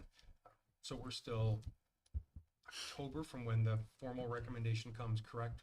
Regarding November, it sounds like I'm hearing a very strong, I think we're all hearing a very strong November recommendation over the spring, which is great. But then once we know that for sure, then backwards design it to educate and make sure we have all the feedback needed for November. Okay. Any further discussion? You guys all good? Mr. Kleisner, you good? All right. Well, thank you, gentlemen. We appreciate it very much. Thank you so much. Thank you. Thank you, guys. So at this time, there's no required board action on the topic. So we'll move forward. The fourth item of new business is the discussion and approval of the waiver of potential conflict of interest regarding Crown Industries. Dr. Layden, would you please provide more information? Yes, I will. Thank you. This topic is, as we learn more information about this proposed topic, and then we'll have it on our next agenda item 2J5 to have more board discussion on the topic. One of the things that came to our attention, became apparent, was the potential of conflict of interest with the law firm that we utilize, which Carl Otteson is here tonight to be able to answer some questions and give some feedback. So the question that the board has, if we want to utilize our current law firm, which is Carl Otteson represents, and he can give us feedback on, we do need to have a authorization of waiver of the conflict of interest, or at that point, if the board has conversation and chooses not to do so, we would have to then plan what our next steps would look like for representation if it's not through our current law firm. So, real quick before we begin, this waiver, because I've heard things in the community brought up that I don't know that are accurate. At this point, Otteson, this law firm is not representing Crown, but rather Sugar Grove, correct? The village of Sugar Correct. Grove. Mr. Otteson, can you please come to the microphone and address some of those we can address, and some of those I'd feel more comfortable if you address those exactly. Yeah, absolutely. I am pleased to be here. I'm Carl Otteson. Kaneland School District was one of our clients when we opened the firm March 6, 1992. The district had become a client of our predecessor law firm within a few months before Bob Trevarthen and I left that firm and started our own. And so the relationship has been around for over 31 years. That doesn't matter in this discussion. Under our rules of professional responsibility, if there's a potential for a conflict of interest, we have to notify the clients, and we cannot represent a client against another client. But before we go a little bit further, and I'll answer all of your questions, Kathy Field-Orr is a TIF expert in the state of Illinois. She has had her own law firm for a long time. Sugar Grove retained her under Kathleen Field-Orr and Associates. Kathy is now part of our firm. Okay, so this is a recent thing, August 1st, 2023. And so she had already been, giving some information, some professional advice to the village of Sugar Grove. We also represent the Sugar Grove Fire Protection District, the Elburn Fire Protection District, and I have worn hats on all sides of the TIF process. I've been village attorney, advising the village board going through the process, advising school districts and local governments that are impacted by a TIF district. So that's why I am here rather than Maureen Lemon, because I've got a lot more experience on this topic. Maureen has been with us for over 25 years and has been the primary attorney for this district during that time period. So Maureen and I had this conversation, and she said, you need to go have that conversation with the school board. So of late, I've been doing a lot more of other units of local government than school districts, but TIF is something that goes across all. So what questions do you have? And I'll gladly answer them. Mr. Gonzalez, Board President Gonzalez, can you readdress that question so that Carl can answer? Yeah, I just want to clarify, because some members of the community have stated that you guys are representing Crown and also representing us, which I believe to be inaccurate. You're representing Sugar Grove, correct? Your firm and us. Yeah, Kathleen Field-Orr is a TIF attorney for the village of Sugar Grove. We don't represent a developer coming in seeking a TIF through the village process against the interests of our other governmental entities. That we could not do, and we wouldn't even come in here and ask for the waiver. We have had, our firm is very good at intergovernmental cooperation. When you have governmental entities where the taxpayers are funding both entities and you start fighting, that's not typically a good use of your public funds. So we get into these issues from time to time because we do represent all sorts of units of local government. We have 400 plus units of government of some time that we represent. And in this area, we have represented a lot of overlapping entities for many years, for decades. And how many fights have we had? Very few. And that's how it should be. So to reiterate, you're here to mediate an issue between us and the village if one arises, right? If we thought you were going to be really at odds, I'd be in here recommending that you get another law firm. Okay? I don't want you to feel like we're going to come in here and take one side versus the other. It just doesn't work professionally. If you believe this is something that is a fight, that you are against a TIF district, this one doesn't qualify, and you want to challenge it, you have that ability to do so. You have a representative on the Joint Review Board, and at that meeting, it's a public hearing, the representatives of the underlying taxing bodies get to listen to the expert that is recommending or is evaluating the eligibility of the TIF project for the village. The expert consultant presents, this is what the statutory requirements are.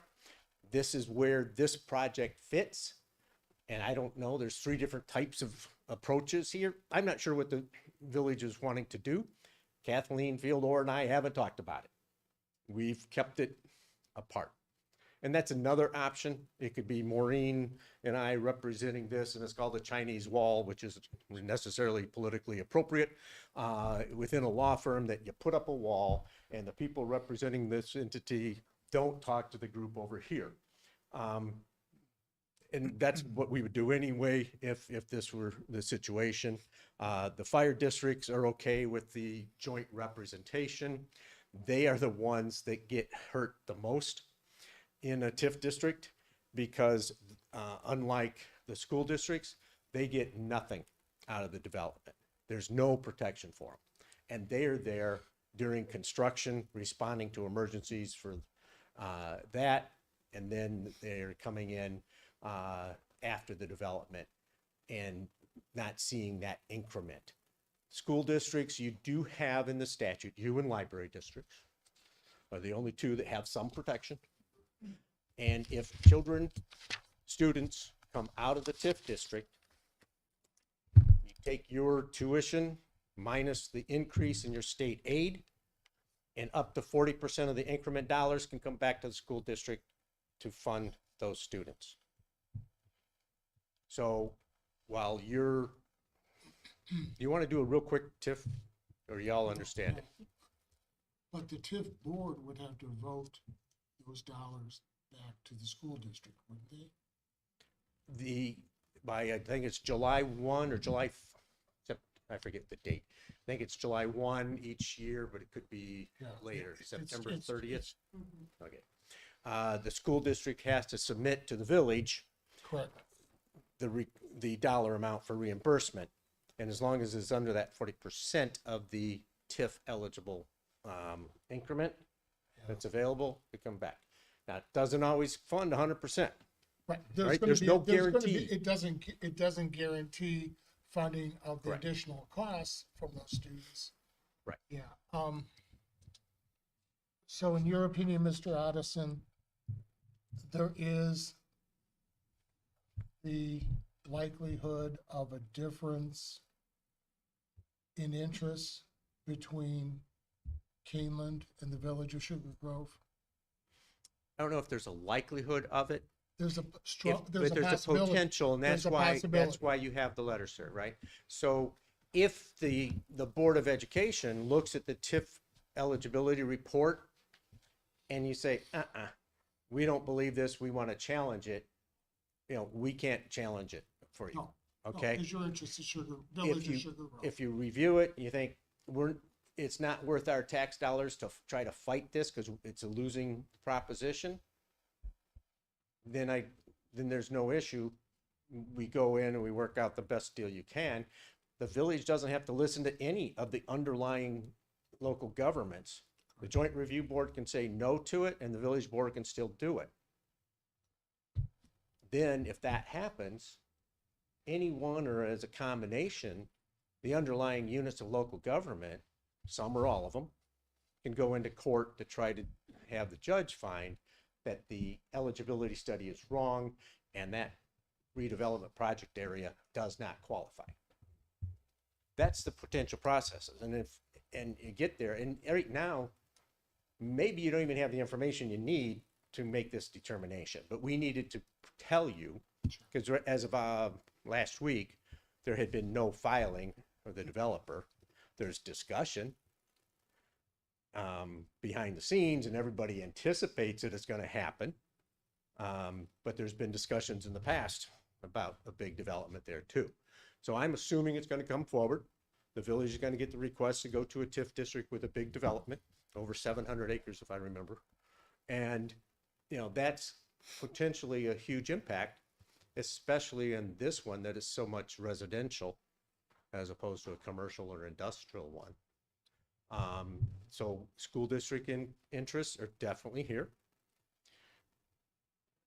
But which direction under this TIF statute is the village looking to see if it qualifies? What's the TIF consultant saying? And until you really see that, probably don't know whether you're at odds. one of your alternatives is to have another law firm have that discussion with you about whether that report is something that you believe should be challenged. Or And there's if- the possibility of negotiating with the village, your client, the Village of Sugar Grove. Yep. In terms of the deal. Yep. The funding, the purport, the The impact. The TIF allocation. Yep. And you represent the Village of Sugar Grove, a member of your firm represents Kaneland. And others. Yeah, no, no, you know, It's usually a plus, it's just, but sometimes it's not for us to be attorneys for overlapping units of yeah, government. And this is one, if there's a potential for you to fight it, which we don't know yet, but if there is. or potential for a better deal in negotiating, too. Yeah, maybe. Well, maybe. So Just said, as you possibility. said maybe, so there is I the said maybe, that's the that lawyer's is the answer. no, there is the possibility for a better deal from the village on behalf of Kaneland. So, Yeah, Mr. I guess my question would be, Mr. Otteson, how do we know that this, I don't know if there's any way to tell, but the big question is, how do we know if the potential conflict will interfere or impact with the process for Kaneland? So whether it's through yourself or another law firm, how do we know, or what's the best way to clarify that we're going to be getting the best for our students? There are, I won't say several, but they're not a lot, but maybe several is the right number of TIF consultants out there. It would cost some money to have a second opinion. And whether you can get that turned around quickly, I don't know. From another TIF consultant looking at the project and seeing whether they believe it qualifies. You could also go to another law firm with a TIF expert attorney that can do the same thing for you from that perspective. I'm not as qualified to make those determinations as the lawyer looking at the statutory criteria compared to the project and the property. Okay.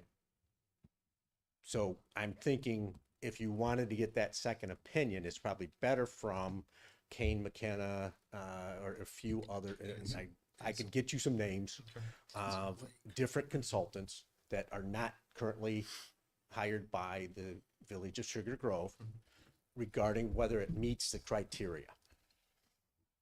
So when other schools have done that, you just said it costs money. We're trying to be fiscally responsible. So, you probably can't tell us how much that would cost, but return on investment on that. If we're going to spend money to do that, to help us negotiate, has that worked out for the benefit, like largely worked out for the benefit for other schools? Or is it just, it was great for us to have, it made us feel better, Yeah. I mean. I think in the school district realm compared to some of the other entities, it's because you have that protection in the statute. Mhm. Often the villages are less likely to get you more than that because they're dealing with other units of government that don't have any statutory protections, that are fighting not necessarily the village, but going to and having direct negotiations with the developer. And that's something that we would encourage as well on your behalf. So what's the timeline? Like you said, there's the developers not even having conversations yet. So you're being They're having conversations. they're having conversations, but I meant, And right, the formal I meant. but That, I like, don't know. There's nothing, so like timeline, what does that look like? Once like the official formal process starts, what is I that? don't know how close to finalize the TIF consultant report is. I know some of your administration has already, had some communications with the village. I haven't had any conversations directly with the village about this. I didn't think that's appropriate for us to do so. Kathleen Fieldor certainly knows, but I don't. I didn't ask her. Maureen hasn't. So I'm expecting that that's pretty much done, but I don't know that for sure.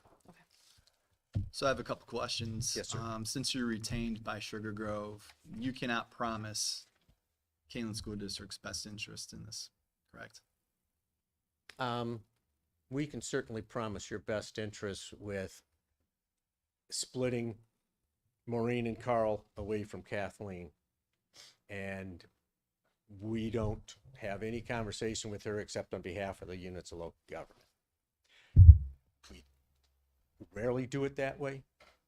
From my perspective, if you have questions about it professionally, I'm going to tell you to get someone else as your attorney, even though I think we can do it just as well as anybody else.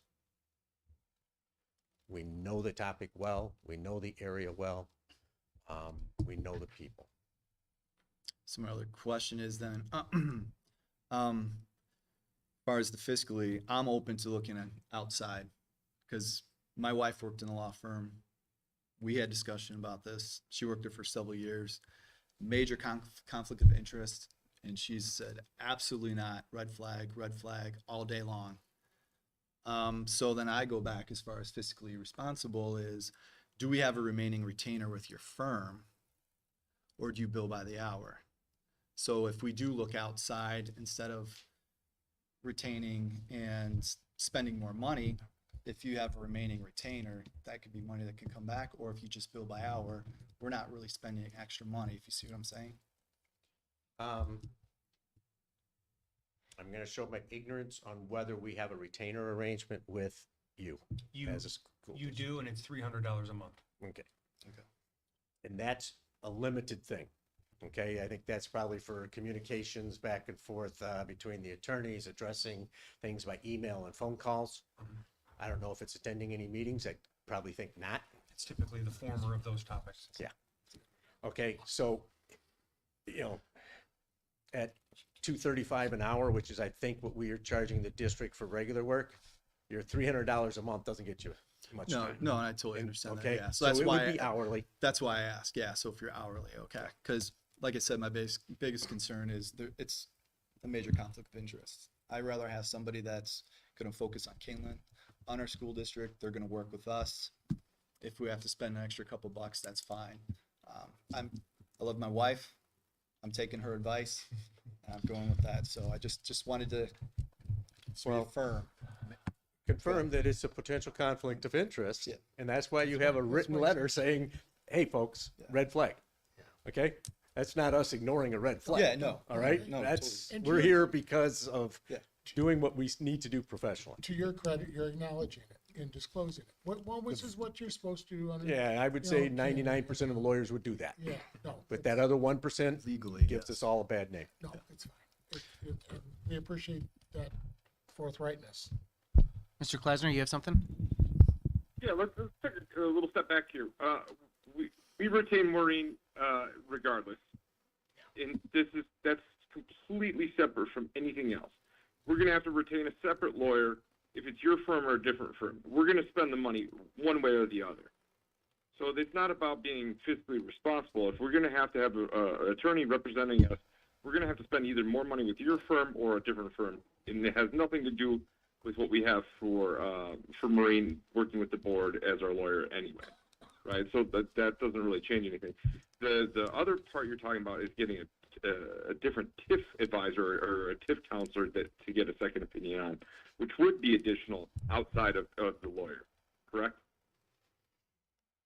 Well, you would either be paying us for our opinion about the TIF eligibility study on your behalf, or you would be paying another law firm for that.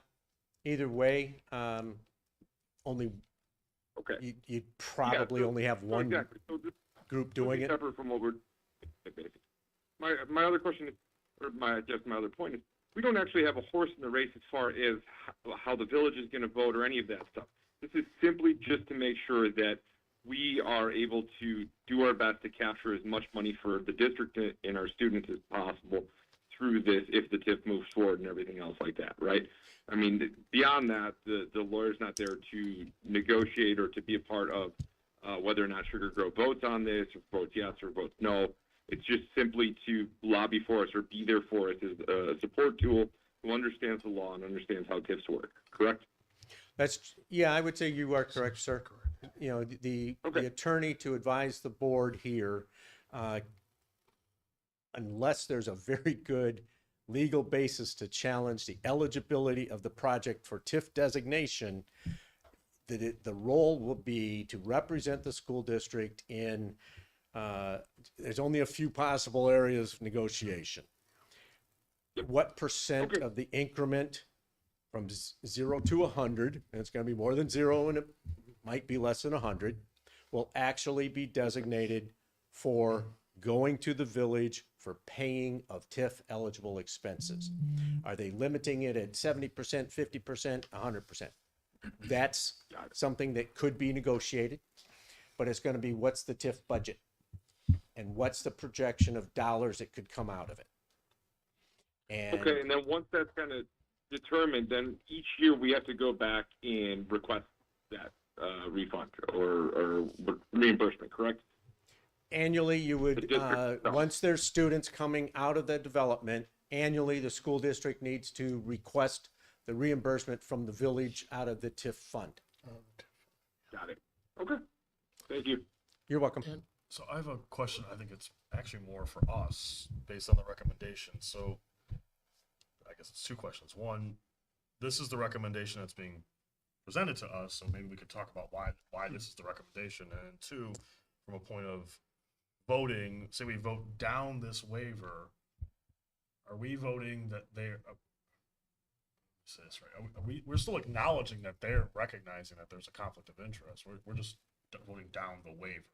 Yeah. Right? Okay. Yeah. Okay, so now how come, so let's maybe go back to question one then. So can you walk through that? What I can share is, as Mr. Otteson shared at the beginning, the relationship that we've had with that firm over the years. We had one example about 2.5 years ago where there was a suit brought against Kaneland School District. And part of that suit, as we talked through with Maureen about that suit, the first thing that she said was, this is probably something where you're better suited to use a different firm. Gave us a recommendation of a firm who's been dealing with those kind of suits. We went with that firm based on their recommendation, and we were successful based on that. So part of the working relationship is trying to determine when we know that this firm that we've worked with is the firm to use or somebody else. So some of that is the process that we would look through and discuss here tonight and get the feedback from Mr. Otteson, and then also any recommendation from them to know that this is not one, like I think you shared. If it's going to be a battle one way or the other, you're probably not the person to represent us. That would be somebody different. So that's the experience that we've had, and that's why this recommendation from me, but then also the part of the importance of inviting Mr. Otteson here to share through the process and answer those questions and make sure that the board ultimately is comfortable with it. Okay. So I want to make sure I capture this right. So in a way, what you're saying is the recommendation is we recommend that this firm recommends to us if we need to go to a different firm and when that firm should be. Well, I think the recommendation is to waive the conflict of interest and use them. Okay. And if you do that, if it gets to at any point where you and us talking like, yeah, this is not what, this is something could be and probably should be challenged by the school district, then we will give you a very good recommendation of who to go to. Because that's, right now we don't know that. My understanding, the only thing I have talked about with Kathy Orr is, are they using a good consultant? Okay? I wanted to know that. If she had named, I asked actually if they used a particular consultant. That would have made a big difference on my recommendation to you. But when she said, no, they're using a very good one, I'm like, okay, I'll trust you on that.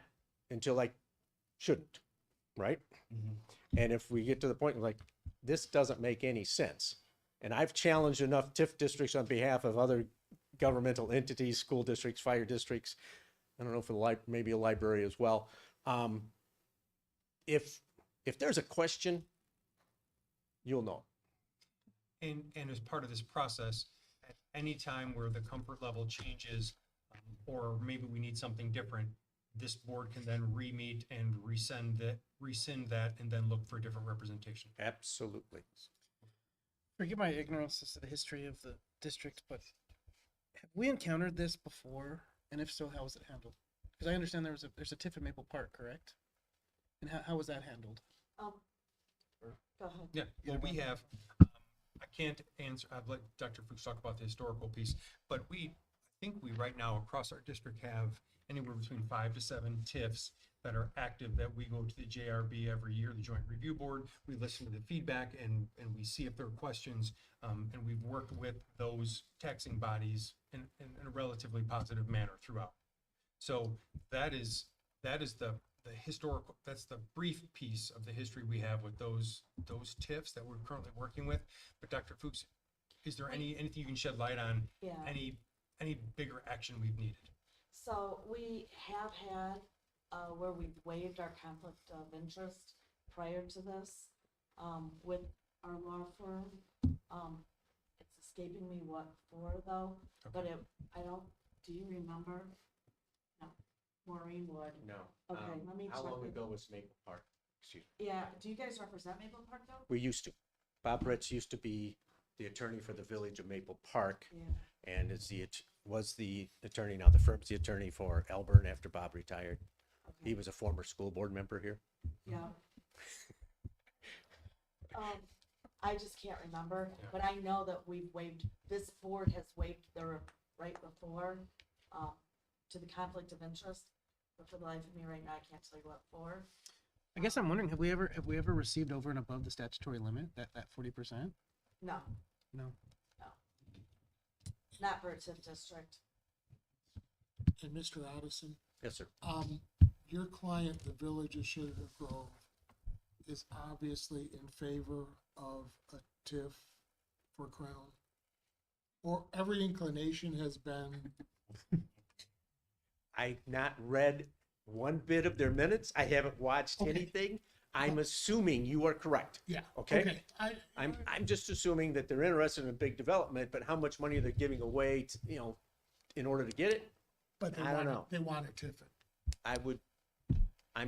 I believe what I've heard, because the mayor came and spoke, the village president came and spoke to the fire protection district in Elburn last week, and I was there. Okay. And she's talked about the percentage. Yeah. And Okay. what their interests are. For Alberta countryside. And so maybe that kind of a presentation would make some sense here as well. But I don't. As best you know. Yes, I'm not I'm trying- assuming yes. Yeah. Okay. If they're- I'm sorry, where I was going with that, thank you for long COVID, was that, yeah. Anyway, I just lost my train of thought again. No. I'm old and my no, long that- COVID is not that- good. She said that they wouldn't do the development without it. Okay, well, how many times have we heard developers come in and say, if you won't give us this, we're done? Mr. And Addison, my village board had, it's a I different do story. want to make sure that it's clear that the Oh. village mayor is Didn't here see you from back Sugar there. Grove. She's not signed up for public comment or anything, but I did want to share that as we're talking about Sugar Grove, that she is here tonight. So-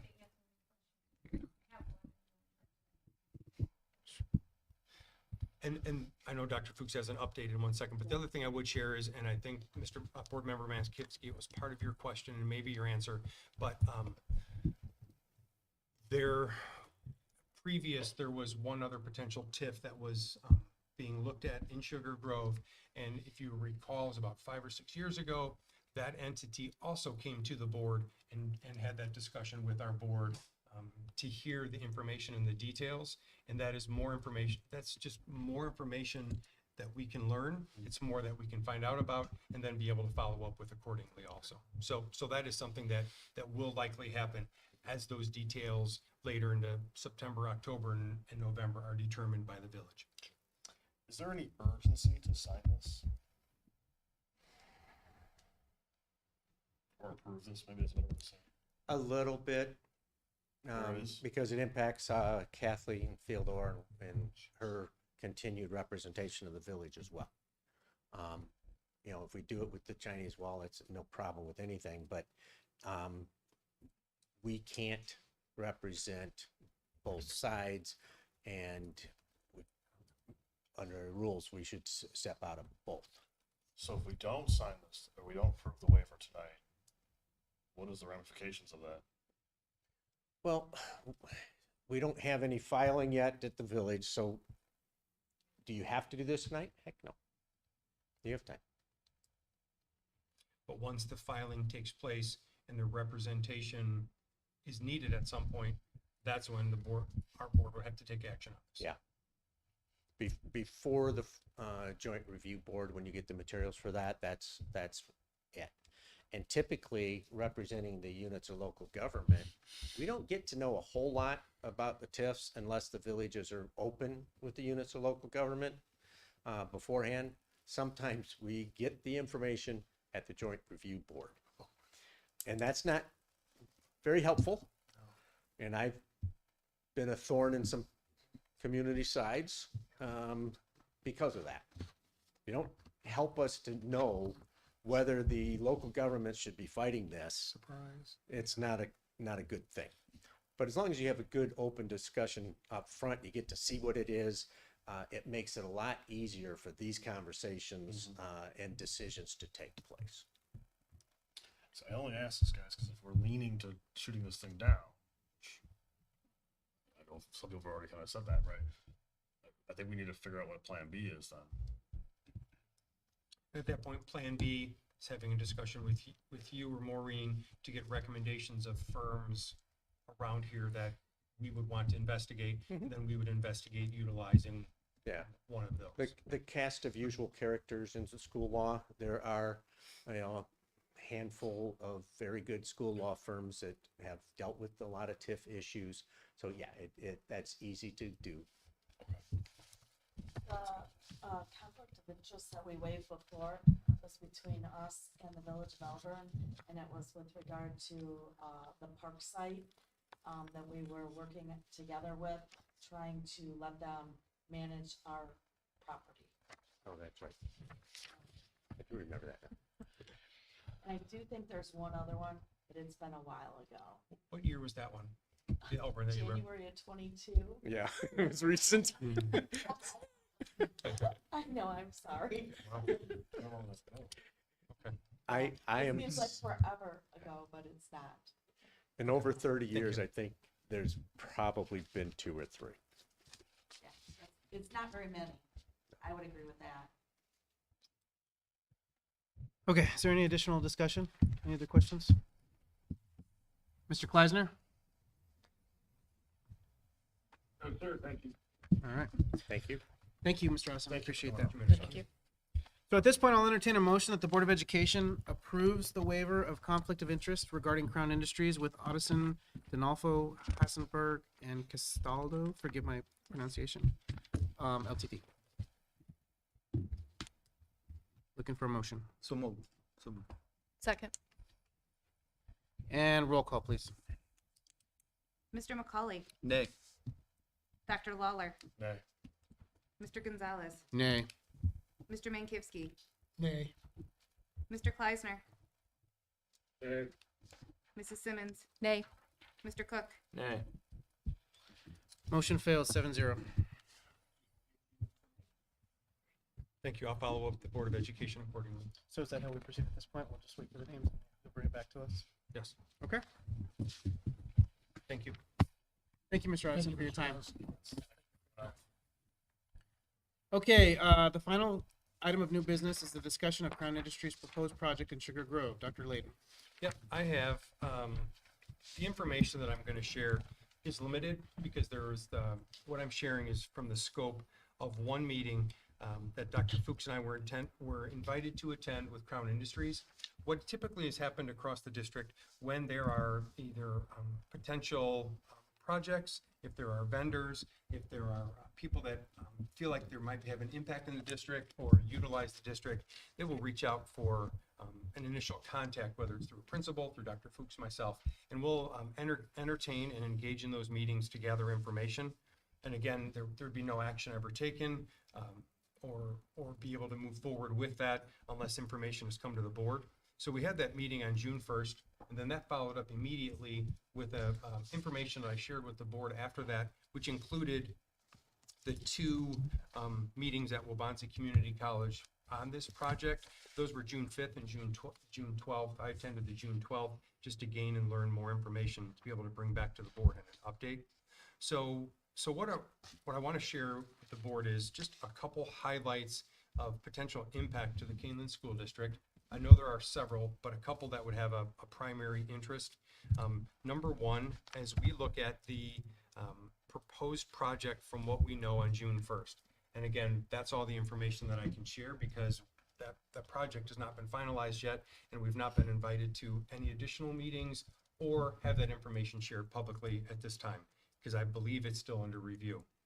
But in it, there are 225 multifamily dwellings planned or were planned as of this time. I don't know if that number has changed or not.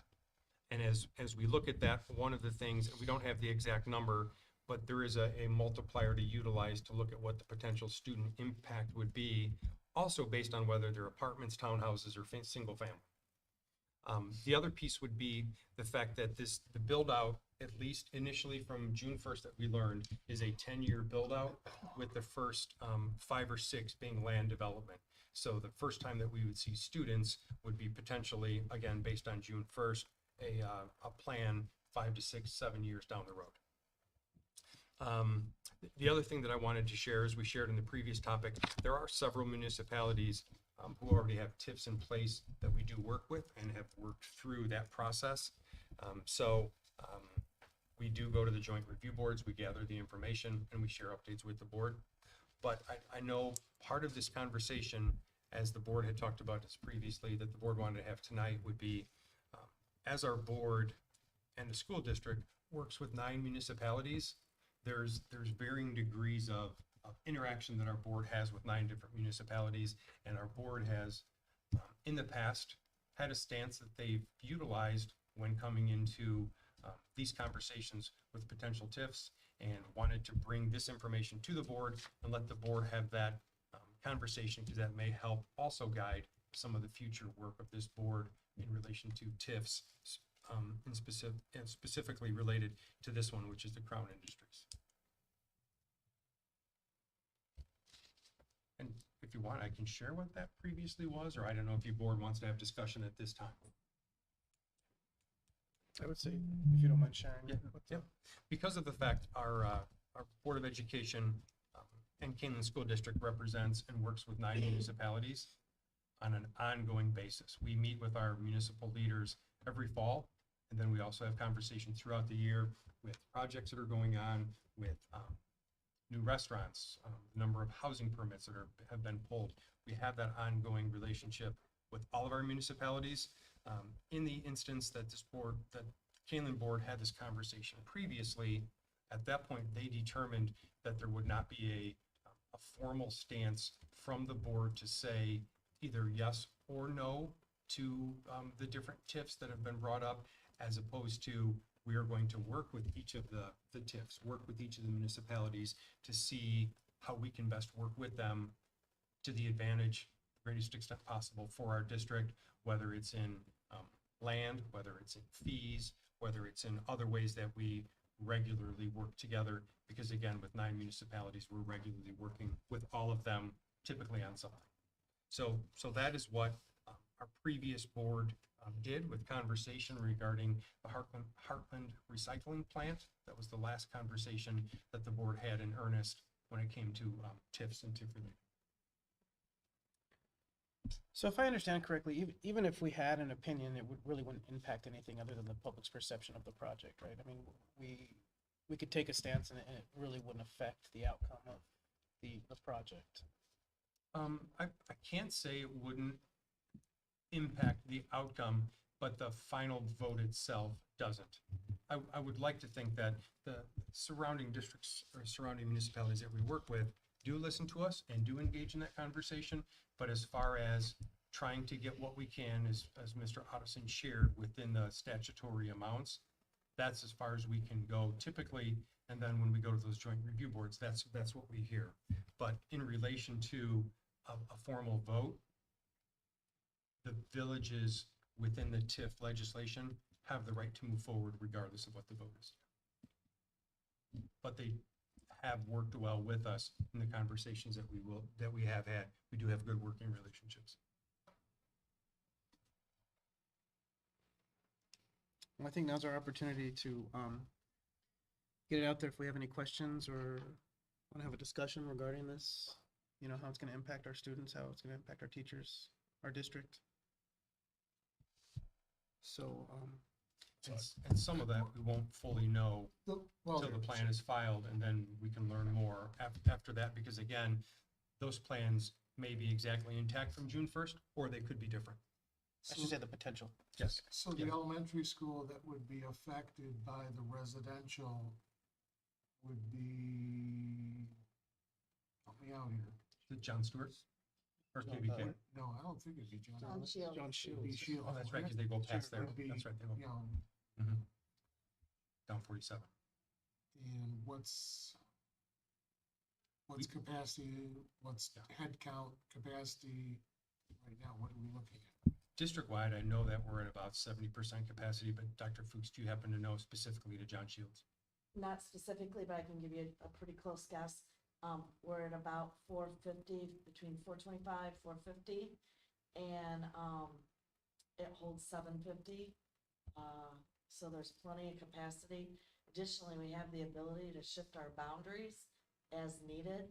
That is not something I would ever recommend, simply because elementary boundaries are a very difficult conversation for many families. The closest elementary would be Shields, Either Shields or Blackberry, depending on where, And But- also, right, as you mentioned, elementary, with those, the potential of the 225 units, not all of those students would be elementary aged. no, You know, I understood. But clearly they could come in at any age group, but that's would be the Harder Middle biggest. School is Harder Middle School. Kaneland High School is Kaneland High School. The only schools for that segment of our district population. So I'm more concerned about The elementary. what this is gonna do. Harder has room and the high school has room. Oh, yeah, no. Are there any Mid-Valley programs?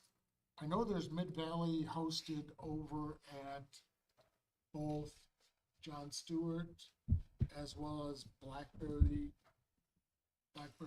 Mrs. Eggleston, do you mind going to the microphone? Can you go to the Shields? microphone, please? Microphone, At thank you. Shields?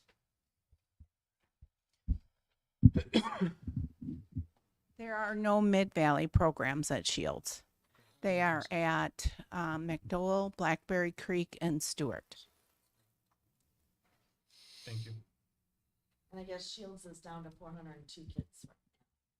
So plenty of space.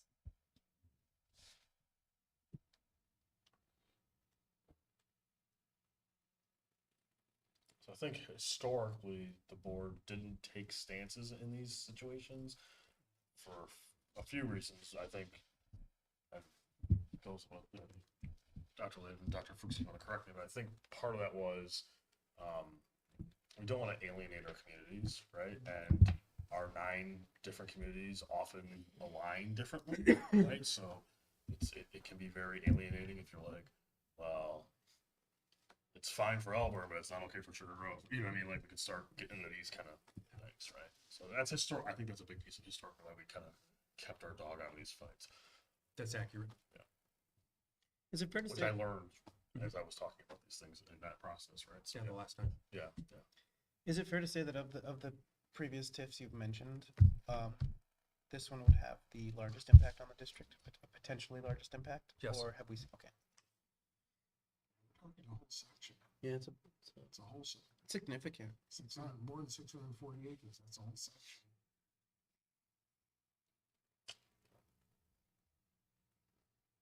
Dr. Fuchs, you have a little more working history with the TIFs than I do. So I answered that question. Are there any that are larger than this one? The 700 and Not believe so. the proposed? Okay. I just wanted to clarify. And then I also have a list in my office of how much money we've received from TIFs on an annual basis, as well as how much we should have received. Meaning, for 23 years, those dollars go to the local municipality in order to develop the area, and we don't get it as a school district. So I have both of those numbers that I can share with the board at some point. The expected versus the actual. I kept track.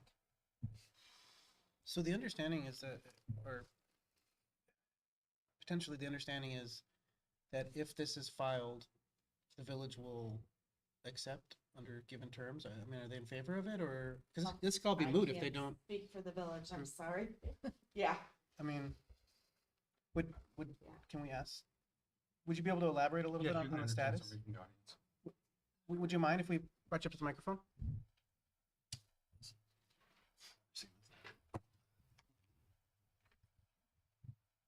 Sorry about that. No. Do my best to answer whatever your questions are, but again, you know, as Dr. Layden said, we still don't have a proposal. Okay. So, So I'm it's sorry, based I on missed what the question. It's basically based on. Would you mind just for the microphone stating? Jennifer Conan, Village President of Sugar Grove, also a mom of 3 and a taxpayer in Sugar Grove. Thank you. So I guess it's based on the proposal, right? They have to provide the proposal, and then Sugar Grove decides whether or not they're going to accept it. So what I will tell you is the developer is working with us, obviously. They're requesting a TIF district. SB Friedman is the consultant that has been hired and retained by the Village of Sugar Grove. When you have I don't want to even go too far and deep, but when you have a consultant like that who is representing the village and they put a stamp of approval on a TIF district that it qualifies, they're putting their entire reputation on the line to saying it's qualifying. So when you had that earlier discussion to say hiring another firm who's going to argue to try to dispel whether something qualifies or not, if that first company, which is who we've hired and retained, puts their stamp on it, it's going to probably qualify under the state statute. So I just wanted to go into that, and that's what I was trying to add earlier, is to not get into your discussion about your firm, but again, we believe that it's still in a draft form, but we believe that so I can give you a little bit of history.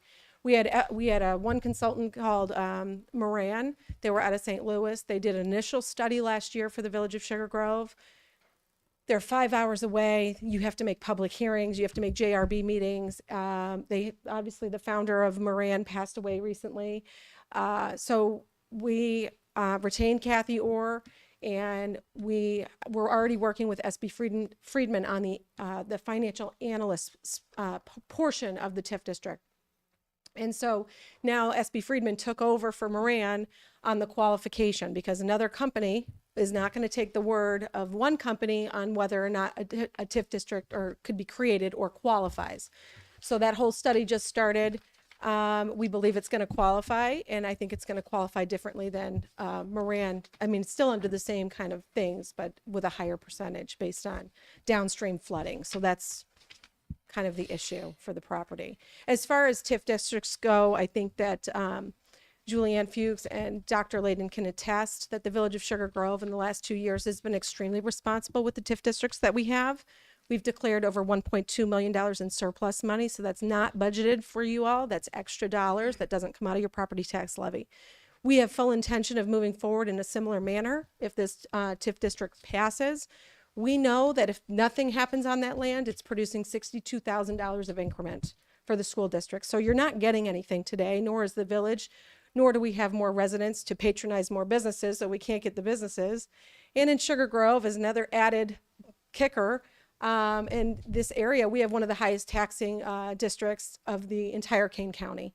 So we had a developer recently, or an end user, that wanted to build in Sugar Grove outside of a TIF district in an industrial area our tax rate is too high. So they don't want to build in Sugar Grove anymore because they want to build somewhere else when they can have a lower tax rate. Well, that income goes directly to the school district when it's not a TIF district. So these are the things we're fighting against. We need to bring our tax rate down so we can attract business. If nothing happens on this land, listen, I would love the developer to come in and not ask for any money, no TIF district whatsoever, and all the money flows in, right? But if they don't get it, they don't make any money, right? They lose money on the project because the infrastructure costs are so expensive. If they lose money on the project, it's not going to happen. So with nothing happening, there's no revenue. And I know for some folks that probably makes them happy. But as you all know, managing budgets, costs are always going up. So our costs are going up, school board's costs are going up. The cost to, educate a child is going up. So I just want to let you know what our intentions are, my intentions. We have full intentions of surplusing dollars. There's early money right now, early projected revenues of this project at full build out over the course of the 23 years being roughly $450 million. I would say that this project in revenue standpoint will cover the entire, what the village of Sugar Grove does as a whole today. We'll have that in EAV on 760 acres. So you want to work through a project to make sure revenues are flowing to the school district and the fire protection district and the village, and you're generating more residents so that we can have more opportunity for the restaurants that the folks want and the different things that we want to patronize. So that's the reason that I've reached out to Dr. Layden. We've met before, we've talked about it, and there's more conversations that need to be had. So I just want to let you know that we're open. We're not trying to steal the school's money. We're trying to make a development happen for the region because it is that big. It's that impactful to everyone. Thank you, Mrs. Cohen. You're I welcome. appreciate that insight, definitely. I appreciate it. You're welcome. You're welcome. Thank you. You're welcome. So, go ahead. 40 acres, how much revenue is that actually generating for our school district as is? Yeah, that'll be in the financial plan once it gets done. I don't have that number at this time. It's a potential maybe we're not getting a whole lot of revenue from it, because as far as I know, it's either forest preserve or farmland, right? Yes, it's farmland. It's not forest preserve. Or still farmland. Yes. So, I mean, if the TIF doesn't happen and nobody develops anyway, we're just going to continue to get the same revenue from that area. If the TIF does happen and the development starts growing and more money comes into that area, those 640 acres, there's the potential we're going to get more money than what we're currently getting with just farmland there. Or am I not understanding correctly? Yes, after the TIF expires, then the school district would be eligible for any of the increments amount that grew during the time of the TIF. But at that moment of the TIF, if it's approved, we would still only get the revenue of what it's putting out there, the value of the farmland as it currently stands, correct? Correct, unless if they go ahead and build the residential, then we'll get what we're statutorily allowed. Which is that 40%. Okay, thank you for clarifying. Up to 40%. And what? Impact. Yes. I don't, yeah. That's right. No, we were planning that. You are? We are planning. Okay. Is it gonna be at the same rate that we had from the tables before? That is stuff we will discuss. I know that I've met with the fire protection district and we believe that we're going to be able to meet what their requests are and then exceed them. So that's part of the discussion we'll have with the school board because we want to have them for commercial by, certain municipalities do 5% of an industrial building or a commercial building. We want it on commercial as well as residential, but we are planning, especially for the school fire protection district, that they are part of our impact. Thank you. And when that's- So there are extra dollars that may be coming back to us in lieu of the tax money. And when that's filed, we'll bring back, if and when it's filed, we'll bring back more information and have that presentation so that we'll be able to engage in this dialogue freely, and that way people have the information in advance. When do you anticipate the financial report being completed? I thought it would have been done by now. They just had an IDOT meeting, I want to say 2 weeks ago. And so that was what they were waiting for, was the infrastructure costs related to IDOT, and they have to send those over to SB Friedman. And then once he plugs those new numbers in, I would say maybe a couple more weeks before we have it finalized. That's good news.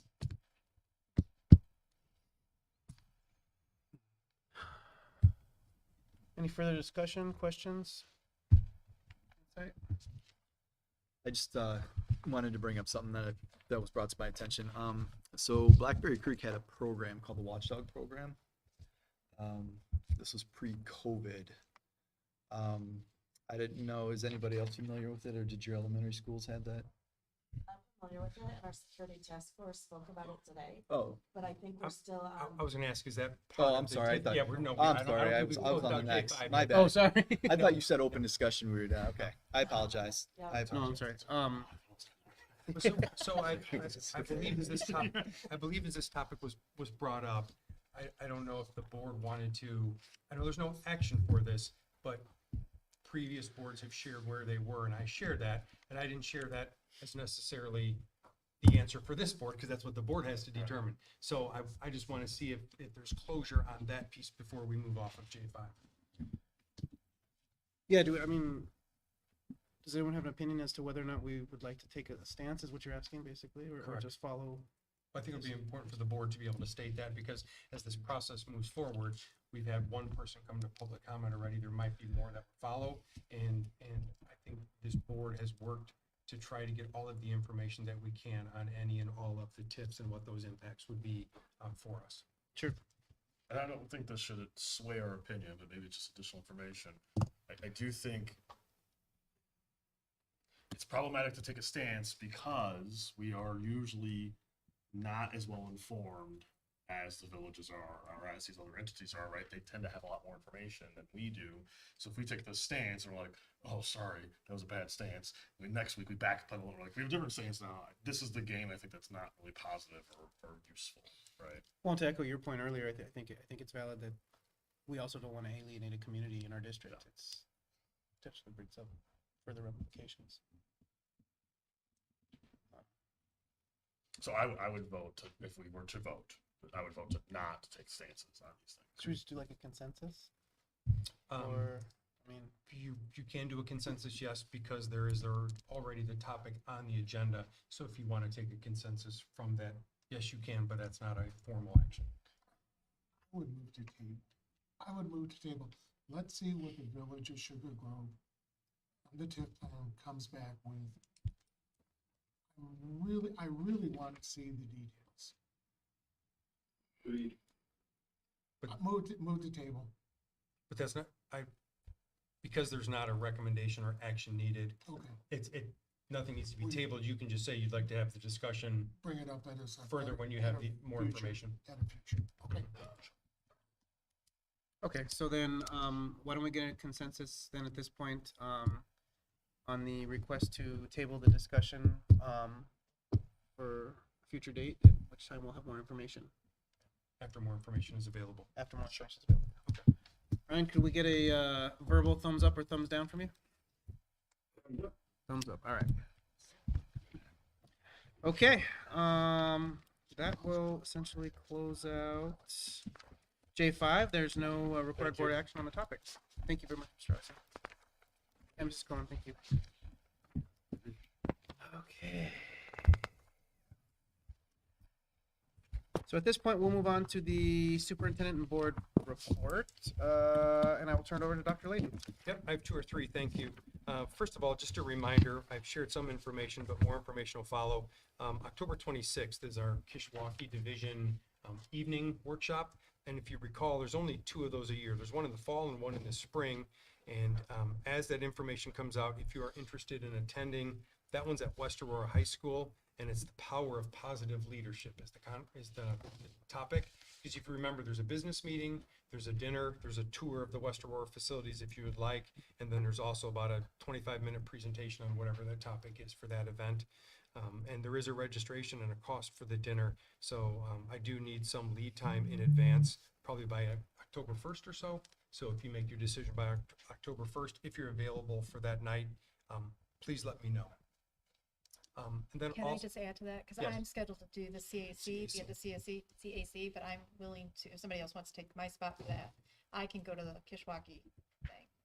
I know it might be a little easier for somebody to come here, you know, if their time is tight versus going out to the Kishwaukee, to West Aurora. I can do CAC. I was gonna go anyway, so I can just be the. Okay, I would plan to go either way. okay. And what I was also going to share Mr. Kleisner, that October 26th Kishwaukee Division, I would go to that meeting based on the topic and then also based on any board members wanting to attend to be there with them at that time. But if board members choose to go to CAC or cannot attend, then I would likely just go to CAC myself. So we'll see what happens as far as availability for October 26th. And again, I'm on the fence, or not on the fence, I should say, because it's also virtual. So if you would rather go to CAC because you feel that's important at this time, I can go virtually. So I've been to Okay. West Aurora, so I don't need the dinner and the tour and all that stuff. Okay. The context of the meeting, I can get online. So. Okay. So do what's best for you. I'll do it. Okay. Thank you. And then also, again, let me know by October 1st if you're interested in the Kishwaukee Division. Then the next thing, our Hall of Fame committee met last week. The Hall of Fame meets 4 times a year. Our primary meetings are December and February.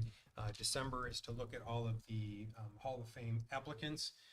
That information just recently went out, so it's out there available now through November 30th for applications to be filed, and then Hall of Fame considers it in December, make sure that all the applications are full and filled out and have all the letters of support.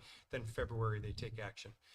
We also have a new chair we had a new chair and a new chair and a resignation. So we do have a new chair who's Patty Patterman, and a new vice chair, which is Chad Clary, 2 of our longtime members. And then also we did have Tricia Mills step down from the Hall of Fame and will be replaced with Maria Drips Paulson, as the Hall of Fame is looking to stay balanced with background in athletics and activities, and then background in the arts and music. So Maria will do a great job representing that side. Then the last thing I have is on September 21st, Waubonsee Community College's new president is going to have their welcoming investiture. So I'm going to go and attend that and see what I can learn about anything that might be new or different out of Waubonsee. See you there. I will see you there. Thank you. That's what I have new for superintendent reports. Dr. Fuchs? Thank you. Yep. Thank you. The administration is going to bring the topic that the board requested regarding the Kaneland High School fire protection information to the September 25th board meeting. I'm wondering if you want to share with me anything that you're looking for specifically, or if you're looking for any speakers, what information are you looking to have be brought for that topic? I'd be looking for anything relevant to what it's going to take to get the Elbert Countryside to include us in their district, if you will. What would it take to annex into Auburn Countryside? What are the ISO ratings for the respective fire protection districts that either encompass or border Kaneland? Knowing that is going to let us make a better decision, a better informed decision. Potentially representative from both, because it's Caneville right now, right? Elbert Countryside representative from each district to get understanding for, how they see their perspective on it. And then any legal advice we would need, so I don't know if that's Maureen or. Got it? Thank you. Anything else? Thanks. Can you give a real quick update about your 7 o'clock meeting this morning? About Yes, your thank hardware? you. Yeah. Yep, and I can answer this one too. At 7 a.m. this morning, we met with our brand new school resource officer from the Village of Sugar Grove, or Sugar Grove Police Department, who is going to be housed here at Kaneland Harder Middle School. Officer Brett Taylor, I believe is how you say it, Taylor. And he had his first day today, And then his day ended this afternoon with our quarterly security task force meeting, which we met back at the district office with some administration and the SROs, Mr. Payton, Mr. Wolf, Mrs. Smith, all of our directors of operations, and we meet quarterly to discuss safety issues. I believe you had a question about watchdogs. Yes. This would be maybe a chance where I could help with that. Yeah, so it was brought to my attention at Blackberry Creek. So the program was prior to COVID, and it has not been opened up, but there was questions about it. Is there a reason? Was it just Blackberry Creek, or did all the elementary schools have that same program? All of the elementary schools did have a watchdog program, and you're right, it went away with COVID. At this time, the elementary administration has determined that they're not able to bring it back. They believe that they don't have enough support to manage the program. It takes time to put the schedules together, to train every watchdog that comes in, make sure that they know how to work with the children. And the administration right now has their hands full with managing schools. It may come in the future. Additionally, we did talk today about some other possibilities for bringing in other members of the community, and we're going to be looking at those in our various meetings. But right now, the watchdog isn't one of the programs that we believe will be coming back in its previous form. Okay. Could you expand on the watchdog program just for those of us who aren't familiar, just at a high Sure. level? Every day there was a person, an adult, typically a male adult, who was assigned inside the school to help in various ways. And they did things from helping in classrooms, helping in hallways, helping in lunchrooms, helping at recess, whatever we needed. They were available to do that. And so once COVID happened, where we didn't have people in the schools, that program kind of went by the wayside. So it's not necessarily a security measure, as the name would imply, but rather just an extra hand from. Yes and no, I think it's a little bit of both. Okay. Little bit of both. Okay. And was that just one parent at a time, or was there multiple during the day? From my understanding, it was one parent per day. Okay. Yeah. Okay. Is it something that the principals are saying they miss? No, not at all. Oh, okay. Well then, that That's the answers the question. That's why it's not back. Okay. Okay. Is that it for you? Thank you. It's Katie. You're up.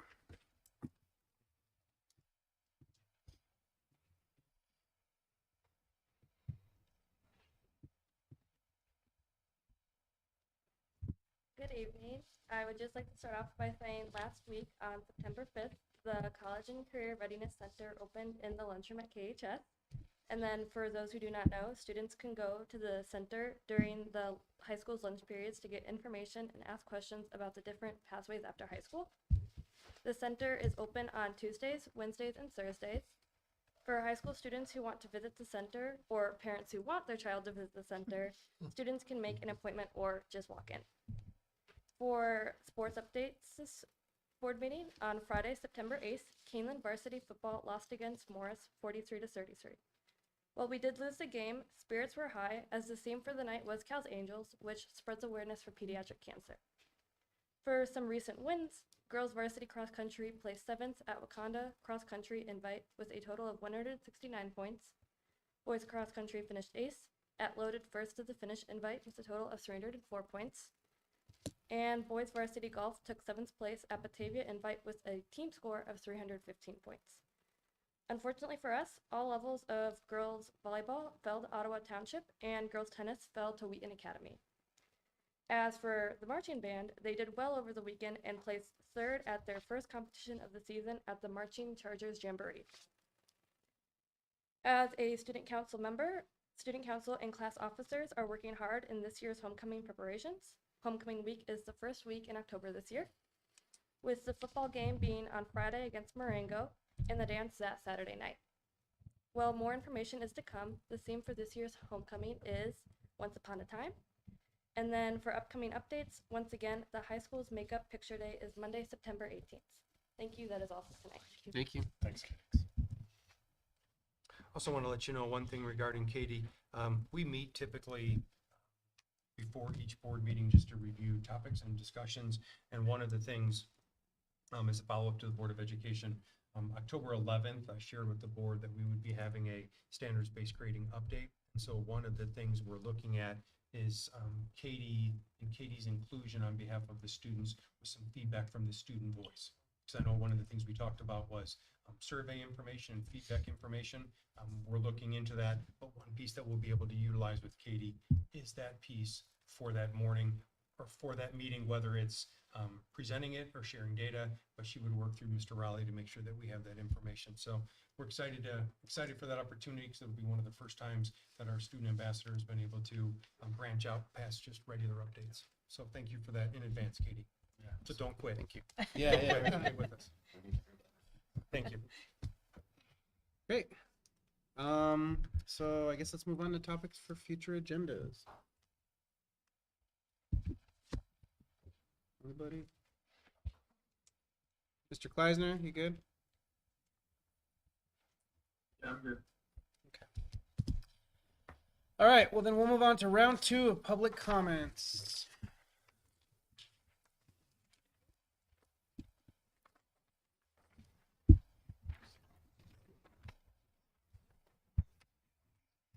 Okay, we have 5 signed up for public comment. So, same guidelines as before. We're gonna keep it to with 5 signed up. I'm gonna probably try and control it a little bit on the 3 minutes. So I'll respectfully ask you to, maybe wrap it up. But let's get it going. All right. First up, Dennis Ryan.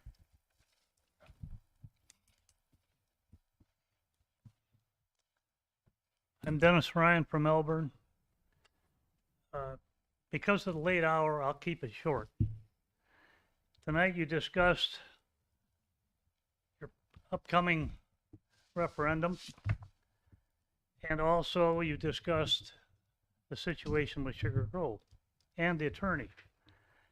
I would say in this case, appearance is everything, and when you appear to have one attorney play on both sides or trying to decide which side to play, it doesn't look good. So I think if you make the decision to go ahead and have a separate attorney, it's a good one, because appearance is going to be valuable if you want to get a referendum through, and people are going to look at the suspicion side of this if you're playing with one law firm. Second is the plan. You're going to have to look and see if the plan for residential development is going to include the cost of a school and who's going to pay for it. I think in Elburn, one of the schools, or maybe both of them, were paid for by the developers, which is probably the way it ought to be, because they're the ones gaining from the advertising of it. And third, any dealings you have with Sugar Grove, you better tread carefully, because they have a reputation for not playing well with others. And that's all I have to say. Thank you for your comments, Mr. Ryan. Okay. Next up, we have Amy Petrucha. Forgive me if I botched that. Is Amy still here? No? Okay. Well, then we'll move on to Mr. Stalkup, Scott Stalkup.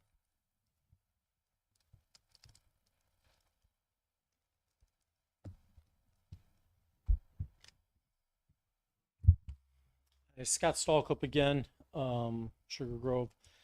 And as you talked about the referendum, I think there's a couple of points to remember, which you kind of hit on, but they're important.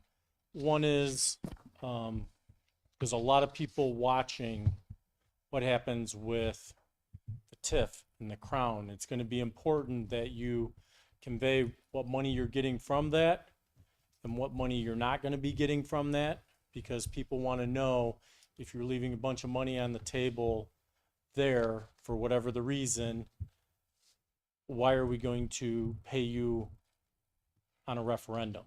So the two are tied together in the public's eye. I'm just putting that out there that you need to be on the offensive in your information with that. There's a lot of people that are already asking about it, and it could be a hurdle. The second is the survey. I think you should engage several people on the survey. I heard the last survey that a lot of people get the phone call, and with the amount of spam calls nowadays, people don't answer, one. And the survey questions that are issued, they feel like they're a driving question to lead to a certain answer instead of being open and conveying information that the public is really wanting to send. And I think the listening to the people is going to be big and building their trust. The previous board lost a lot of trust with the public, and as part of that, I'll give an example. The Ignite Academy was way down on the list, and it kept coming back in and kept coming back in, and finally it had to be a motion and specifically excluded on the referendum. Otherwise, it would have been back in. There's no costs given on that. There's little information on how that is, and there's lots of questions on that. The other thing with the watchdog or other programs like that, if there's people that are needed, ask for help. I know volunteers are going to and inquiring at John Shields, and they're being reduced, and the amount of PTO is being reduced to offer help because they want to lessen the number of PTO people or just volunteers at the school. So if you guys are looking for help, watchdog, other help, reach out. There's plenty of parents and others that would gladly help. Let me see if I hit all my topics.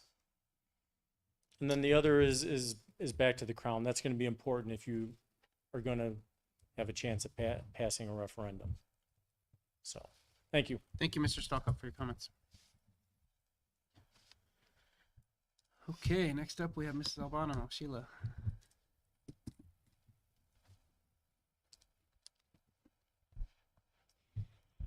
Sheila Albano again. I'd like to apologize for my earlier emotionality. I've had a migraine all day, and the end of my migraines do not do good for me. I'd like to thank you for your very deliberate discussions tonight on a number of those topics that are important. It is exactly what everyone needs to be seeing you doing, and I know you don't get told that on a regular basis, so thank you. I thought a lot of things were said tonight that were very important, and as to the referendum, exactly what your people were saying to you. Our struggle the last time was, as an example, despite the Ignite Academy coming off, the front building, redoing the front of the school stayed on, and it had a negative response on all surveys, and yet it ended up on the referendum. That is going to get you a loss on your referendum every time. When we asked about changes, and we were told that adjustments can get done after the money is here, after the referendum passes. This district is never going to settle for that. We're very, very particular. We don't need the pretty, beautiful things that other districts do. We want to know the details. And then we can and we will, just as he said, you have an enormous number of people who are dying to go out and help you. But we can't if we're not empowered to do it, and we can't if we know we don't believe in it. And the last referendum, no matter how many times I was here and the committee things that I went to, I told everybody not to vote for it because I didn't trust it at all, or that the money was actually going to go to the things that we all believed needed to be addressed. And that also falls back on the patching for the track versus the beautiful amount of money spent on the driveway at Night Academy, because every other amount of people that have been in that building didn't need a special parent drop off. So we can talk about that another time, but I also, before I run out, really do want to reiterate, please come out on Saturday. The cross country meet, the first run is at 8:30. But it runs until the last race, which is 11:15, and see how we will use our over 54 parent volunteers and alumni student volunteers and alumni parent volunteers of the cross country teams to make that work. It's an amazing day. And I really encourage all of you to come on out and see it for yourself. Thank you. Thank you, Mrs. Zuppa. Okay. Next up is Mr. Bob Ramondi. Going once, going twice. Okay. Well, at this time, we'll open it up to anyone else who might want to come up and speak. Okay. Okay, well, at this point, we're going to move forward into closed session. The Board of Education is scheduled for a closed session where there will be no action taken following the session. Therefore, after the vote to go into closed session, the recording of tonight's meeting will be concluded. At this time, I will entertain a motion to go into closed session to discuss ILCS sorry. To discuss ILCS 120/2C1 at 9:50 p.m. So moved. Second. All right. And a roll call, please. Mr. Mankowski. Aye. Mr. Kleisner. Aye. Mrs. Simmons. Aye. Mr. Cook. Aye. Mr. McCully. Aye. Dr. Lawler. Aye. Mr. Gonzalez. Aye.